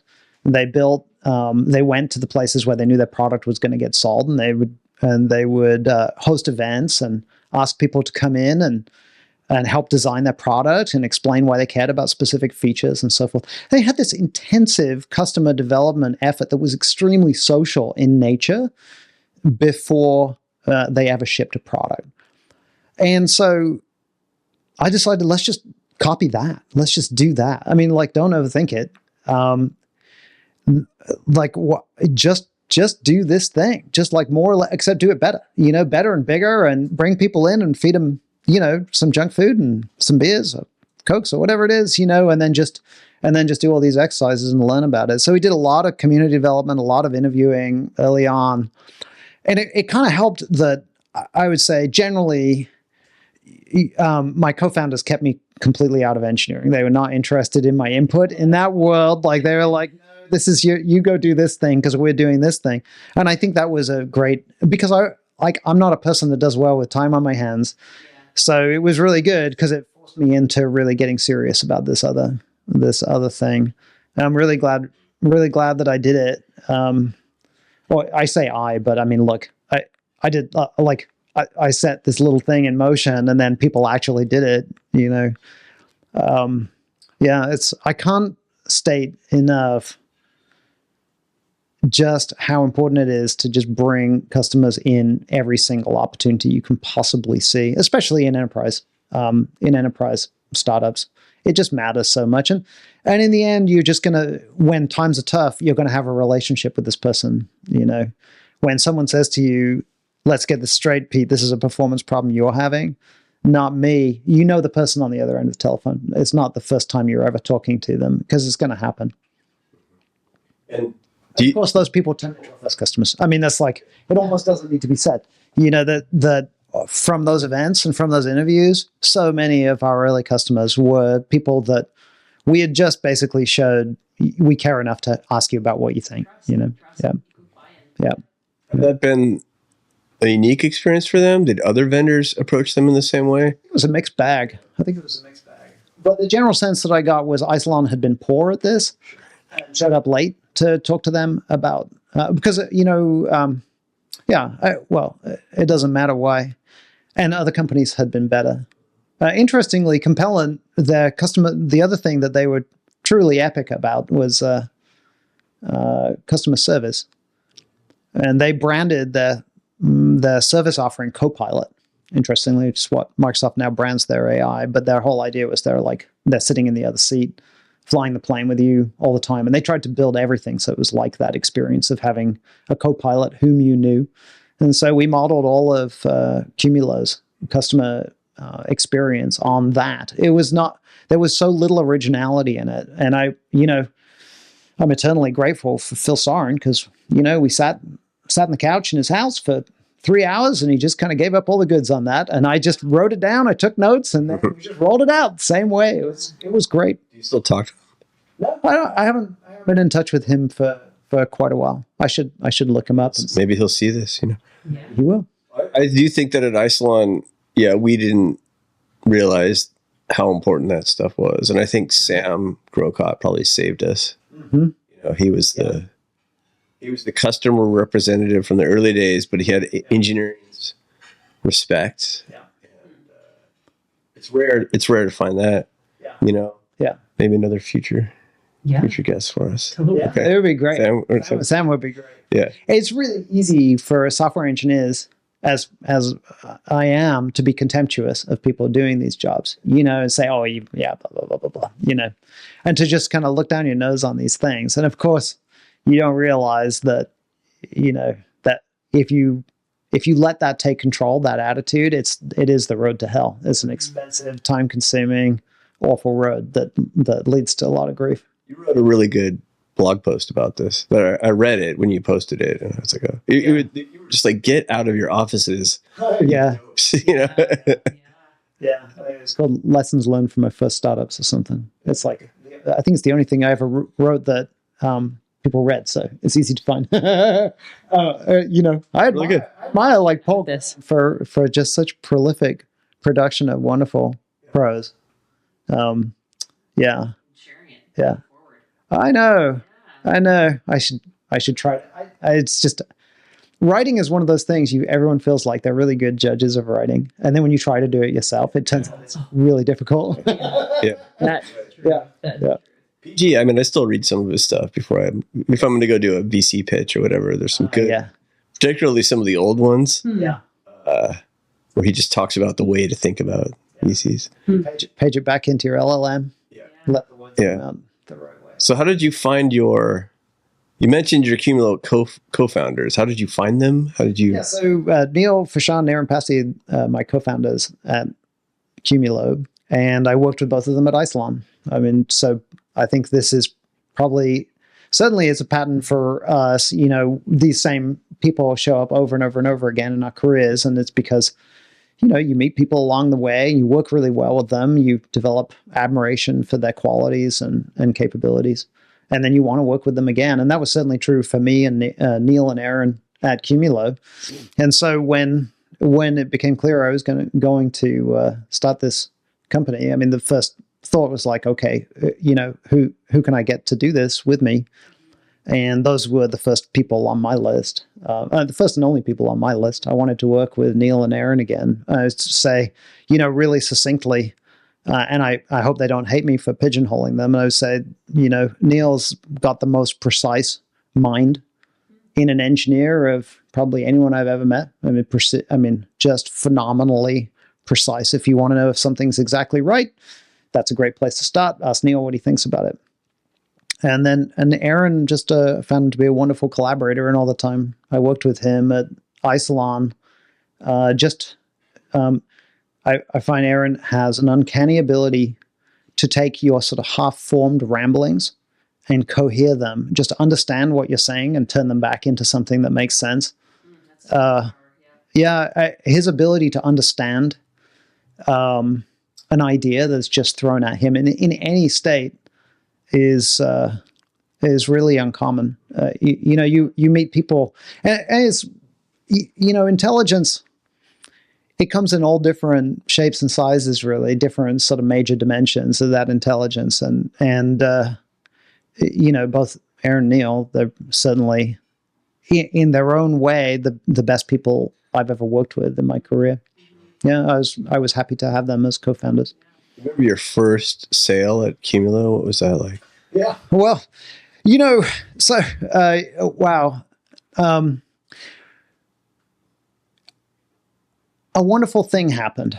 So the first wonderful thing was, for our first salesperson at Qumulo, we brought on a fellow called Herman Muhlstein in LA. He doesn't work at Qumulo now. He works at Hammerspace. And Dave Bailey, with whom I'd worked at Isilon, was working as his SE. Dave Bailey out of Seattle and Herman out of LA. One day, I walked into a conference room and I could see them huddled, and they were working on slides.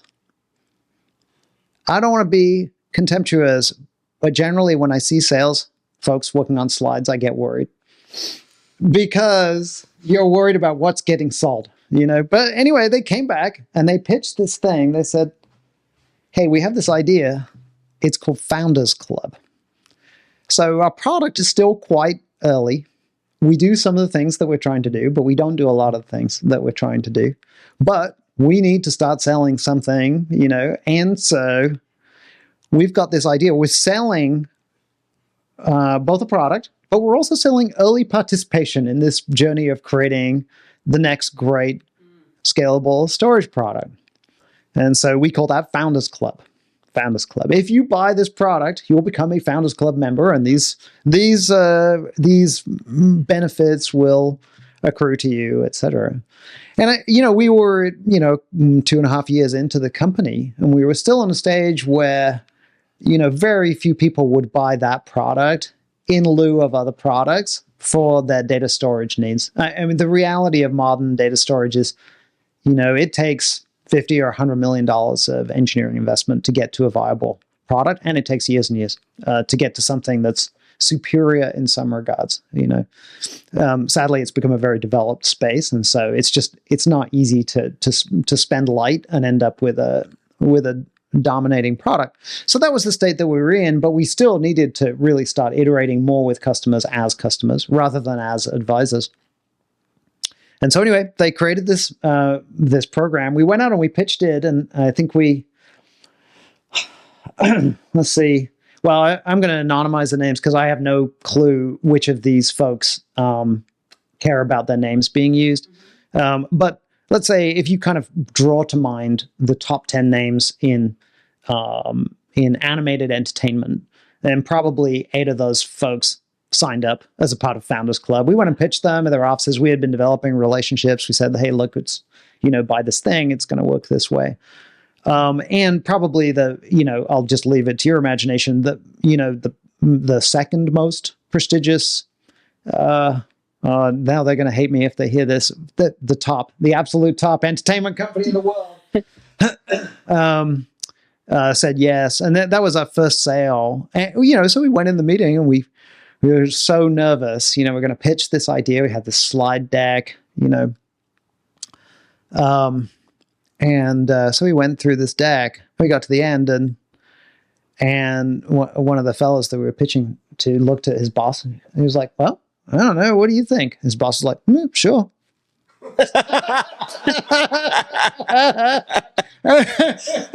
Kids is how it happens. Yeah, and then that makes you realize, hey, we're asking for whatever it was, 50K or 100K, and these folks who are working in organizations this size, it's not quite rounding error.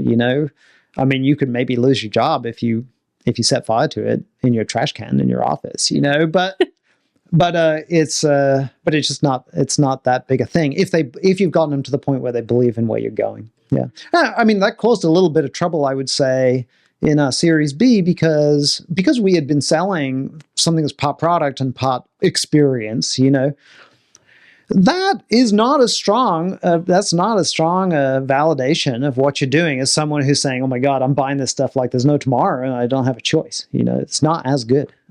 Let's not fool ourselves. I mean, Qumulo matured into that, but we were dealing with a situation where, as I say, it's so expensive to build one of these products that has to be a kind of a mezzanine point where you haven't reached that kind of takeoff. But you do need to have customers that you're working with. Otherwise, you're not going to raise, and that will be the end of your company. So you got to do something. And there was some of that in there, I think. Yeah. And then it sounds like your Series B, was that like another inflection point? Yeah, so our Series B, Kleiner Perkins, Wen Shea led our Series B, and that was at that stage. So we had good, solid progress. We had lots of investor interest for that round. It was not unqualified. Again, as I say, if my belief now is if we had been in a situation where our customers felt like they had no choice but to buy our product, then it would have been a completely different level of fun. As I'm sure many of your listeners know, raises that are going well are fun, and raises that are not going well are the opposite of fun. Mm-hmm. Yeah, it's misery. So Qumulo kept growing and growing, and you were focused on specific verticals. What was the path? Yeah, so so as Isilon had done before us, in our early conversations, what we found was the the best path for us was still media, and we got a lot of media companies as customers relatively early. And I think part of that was just because Herman was such a fine salesperson that he could really navigate all of the complexity around selling to major media companies. And so that turned into a big thing. And those folks were having a couple of, the problems that we were trying to solve. They were interested in getting out of a locked-in hardware experience. They were interested in how to get into the public cloud. And they were interested in how they were going to manage these truly vast data sets. Talking about petabytes of data and trillions of files across these operating environments. It may seem like, well, I don't know if it seems straightforward or not, but there's nothing straightforward about it. If you've got if you've got a billion files and they're here, but they need to be here or something, it's just really hard. The speed of light is your enemy for sure, because you've got to actually pick up all these discrete assets and package them over to another place. So anyway, that played pretty well into our early verticals, and so that media was our path in as well. But I think unlike there are some storage companies that have really focused very hard on a specific use case, like particularly AI. I know Vast is really focused on AI right now. At the same time, Qumulo, if you think about file use cases, things people use file for, when you see how an analyst treats it, they'll break it into 25 or 30 different use cases. And so there are emerging use cases. And then there's also sort of places where the incumbents are not particularly good at dealing with many, many long tail use cases. And so Qumulo sort of found it seems to have found its raison d'etre in that long tail, gathering together many use cases, being really good at a lot of things. Yeah. So rather than catching a single use case wave. How much of the Qumulo success is maybe also due to the fact that Isilon is now owned by EMC, which is now owned by Dell, and there's just so many layers between the early days. We would sell this all day long because we had built this customer support organization that was really focused on very tight connections with customers. And we used Slack.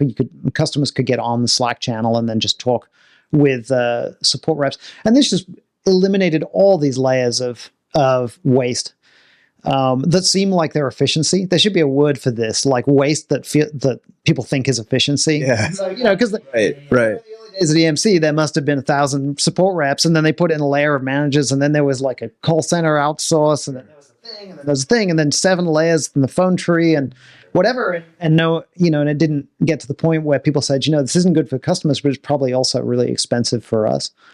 And so, a natural opportunity to be better was that. I mean, Qumulo's net promoter scores are near perfect. I think at this point, they're great at taking care of every single customer they have. And in today's world, a lot of times that's really a thing, especially for enterprise infrastructure buyers, because the world they live in is, it's like sorry, I don't have the right metaphor for that. Every day that goes by is like a little boost, a little dopamine hit. Yeah. Every day that goes by. And then one day comes like the floor just falls out from under you, right? Everything's down. It's like everything's terrible. And then you build your way back up again, So their life is basically some kind of stasis, except for the days when things go horribly, horribly wrong. And they really would like to take that dip out of there, and just, because those are so traumatizing. You've got a whole organization depending on you, and the service, it's your reason for existence to deliver a service, and it has now stopped everybody from doing everything. People will do a lot to stop that from happening again. So good support is a part of that, because waiting for a couple of hours for someone to call you back is a really bad start to that day. Yeah. I do remember we were looking for our storage system at Uber. That at a time like we were getting big, Uber, but nobody really cared about us as a purchaser of equipment. And we were evaluating storage, and they called me in to help with that because I knew storage. And the two of the vendors they wanted me to look at with them were Isilon And I think I suggested that they should also look at Qumulo or somehow. Anyway, we did these 2 presentations. And the Isilon one, which is now at this point owned by EMC, which I can't remember if Dell owned them by then or not, but it was these like 2, sales weenies who were like, we're probably 6 months on the job, and like we're just talking the usual literature, but they didn't really understand the product, and they didn't understand the use case. They couldn't understand the use case because the words that we were using to describe it were words they had never heard before, all that. So we did the Isilon one. It's kind of disastrous. And then we did the Qumulo one, and like Pete showed up. No kidding. Pete did it personally. And so, at the end of this, they were like, Paul, what do you think? I was like, well, it seems pretty obvious to me. So that's why Uber standardized on Qumulo for this, relatively big build out of file system. So it was, that was not at all about the product. That was about the people that represented the product to the company, and Pete stepped up and did that directly. And, Yeah, well, of course you're gonna do that. At the same time, I remember getting on the phone with Paul afterwards, and he was like, "Pete, you got to get on this AI thing. Opportunity. Yeah, do it. Build an AI specific thing." And I was like, "Okay, Paul, okay," but I think that was a big decision point for Qumulo at that time. I was gonna say, so what has your perspective been? How has it evolved on that? I think the jury's out, honestly, because Qumulo clearly decided not to focus on AI. And, in the short term, it's sad to miss that wave. I'm not saying Qumulo's missed that wave. I have no idea. I don't know anything about the company at this point. I haven't worked there for 6 years. And I don't know how many AI customers they have. They probably have a decent number. I don't know. But what they didn't do was push all their chips in on AI and turn all their marketing to AI and so forth. Now, so it's it would be nice to be on top of that wave, but you really don't. There's a flip side, which is if you take on a broader array of use cases, it might be the long term, that 5 years from now, you say, God, am I glad that we diversified our portfolio of use cases? Holy crap, am I glad that we did that, rather than focus on this one thing? Because if there's an AI winter, AI winter 3, then you may really regret having gone all in on that, because now everyone's got a bunch of infrastructure overhang. People have too much. Now, does it look like it's going to happen? No. I mean, I'm not an AI skeptic, but still, the jury's out. We'll see what happens. Yeah. So I'm curious about your experience as CEO. Obviously, you've done it before, but how was it building a culture? How was it making decisions? Culture is like one of my favorite words. So, and I was a total skeptic about culture, because my whole experience of culture would be like the HR department comes out and they're like, number 1, excellence. Yeah. Number 2, integrity. Yeah. Number 3, like, whatever it is that they've got on their list, It was like, okay, so someone I know would say, yeah, they're conflating values with culture. But I mean, more importantly than that, it's anodyne, and it doesn't. So okay, one of our board members at Qumulo, we were doing a strategy offsite one time, and I was talking to him about what we were going to talk about, and he said, Pete, something you need to know is that strategy is not about the things you're going to do. It's about the things you're not going to do. Interesting. It's about the things you're not going to do, because everybody wants to do all the things, right? And like a mistake that companies make is like, we're going to do this, we're going to do this, we're going to do this, but really, it's defined by all the things you're not going to do. And culture, I would say, similarly, is defined by the trade-offs you're going to make. Right? You can't just pick a positive attribute and say culture's about that thing, because everybody aspires to be excellent, and everybody aspires to have integrity, and everybody.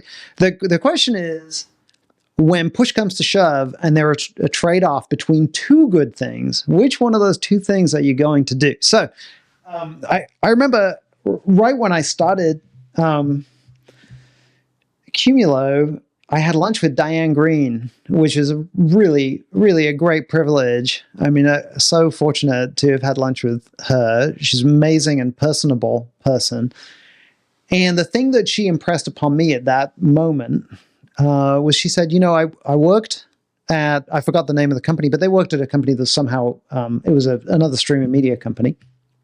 And she said the culture fell apart. It was toxic.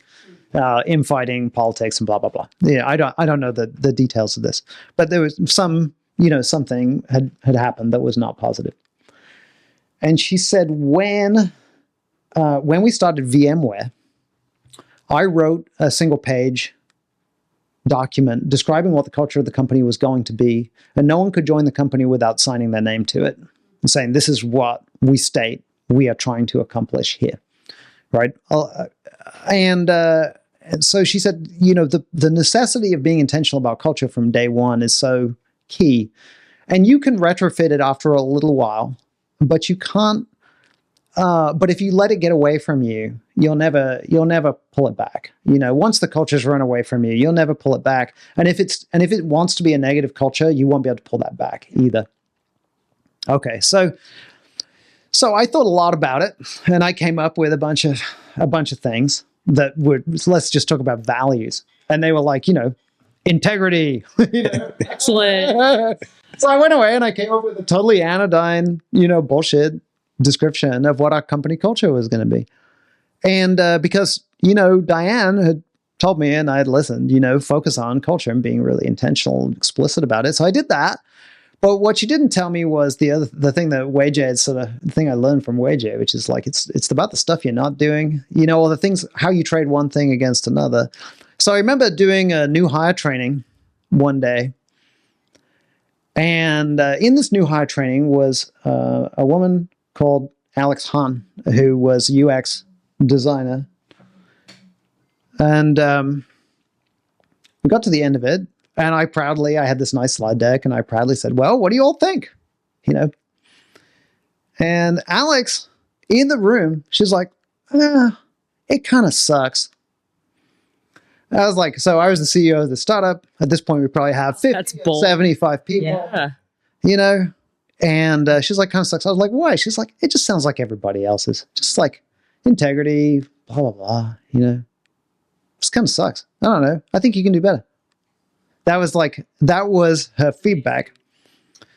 Now, so as you would in that situation at first, it's like someone just slapped you, because you're so high on your own supply at that point, like giving this presentation, but I found it within myself to say, well, okay, thanks. That's good feedback. Let me think about that.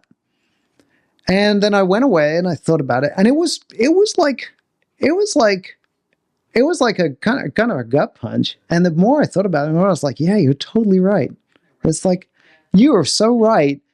And the thing is, it's such an instinct in that situation to hit back, and you have so much power. You have so much power that it's so tempting to hit back. And I am grateful that whatever was my mood at that time, I had no interest at that moment in hitting back. And so we used that to sort of take a second turn on this thing, and we ended up with something that was just so much stronger, so much stronger mission, values. We had 5 values, and I can remember customers are a magnetic field. We do the hard right thing. These actually don't have necessarily opposites, but I guess all the things that aren't on the list. We build a team of people we're proud to know. And it just explain like the very specific parts of all of these statements. There's a little like we wordsmithed these statements for so long to get them exactly right. To the extent that like years later, there was still some bickering over a single word in a single valley. Like, should it be this? Should it be this? But anyway, even if obviously it's never going to be perfect, but that effort I thought was really good. And something I learned there was, okay, let's say you've just rephrased all your values. You're a year and a half into the existence of your company. You've just rephrased all your values plus your mission statement plus whatever. Now, if you go into a meeting, you roll these things out, then everybody's gonna be like, oh God. And then that will be that. And they'll never hear about it again. You'll meet a wall of resistance. But I think somehow, probably from talking to other people, I realized this was going to happen. Plus, you have lived it many times, so I know exactly how it's going to go. But then it cannot be overstated just how difficult it is to roll out a lasting set of beliefs into a group of people. And to the extent that what I learned was, first, as CEO, you have to take it 1,000% seriously. It's like your new religion. You're living it every minute. You're tying everything back to a value, saying this is a good demonstration of blah, blah, blah. It's like every other time your mouth opens, a value has to come spilling out of it. Second, half your executives are going to put up unified resistance against doing any of this stuff, right? And so then you're leaning on them all the time to do it as well. Just explain, this is why we have to do this. This is why we have to do it. Do all that stuff. And then on and on and on, just trying to get it rolled out through the company. We painted murals on our walls. They had these things and these beautiful murals of our values. And I'm happy to say, it's like I have had many, many failures in my career, and many at Qumulo too. This was not, from my perspective, one of them. In the end, everybody knew all the values, and I don't know if everybody knew all the values, but it pretty clearly permeated a long way through the organization. Translated into action, you believe? That's right. And just, so for example, when you're debriefing on a candidate for a job, talking about the candidate through the lens of those values is really helpful. Are they going, they're going to live up to the values that we have. And nothing new here. Clearly, Amazon is sort of the poster child for doing a great job of rolling out, in their case, leadership principles, of which they now have, I believe, somewhere in the high teens, which is fine. I don't know the right number of these things. Right. But learning from what they said about it is just the amount of energy you have to put into rolling it out is so important. But what you get, why bother? It's a lot of work. Why do you bother doing any of this? I mean, it's a good question, right? Why bother? What I learned about it is the reason you bother is when you're building a hive mind as a company. People are in constant communication, interacting. But what happens to an ant when it gets cut off from the hive? What does it do? What happens to a bee when it's separated from its hive? Does it keep behaving in the same way, or does it just go bananas and start acting in a totally different way? The primary benefit that I see is even in those moments when the hive mind is not in communication, it keeps acting in the same way that it's always acted. And then when it starts to deviate from that, then there's always a thing pulling you back to what your center of gravity is. So when the hive as a whole starts to deviate, it gets pulled back. When individuals get cut off, they keep going on a path where it's not going to be considered insane when they rejoin with the collective, because you're kind of acting as a part of a, collective in a company. That's how I came to understand it. That's really interesting. Wow, that's beautiful. Thanks. It is. So I'm very excited to see what happens in the future with Peter Godman, the new company in the secret space that we're sitting in right now, but we're not talking about. Yeah. I expect another unicorn coming out. I also expect this. And it's a privilege to know you, sit down with you today. Yeah. Thank you, Sarah, for doing this with us. Yeah. Great. I just want to, in classic Lex Friedman style, I want to say that you are just one of just a tiny number of people who have been by far the most influential on me in my life, and who have inspired me to do the things that I get up and do every day more than anybody else. So thank you, and I hope that you get to do, someone interviews you for one of these things as a part of this series. That's a wrap. Thanks for joining us on this episode of Tech Out West. Be sure to follow us on Twitter and YouTube. And of course, reach out with any ideas of who you want us to interview next at techoutwest@gmail.com. We'll see you on the next one.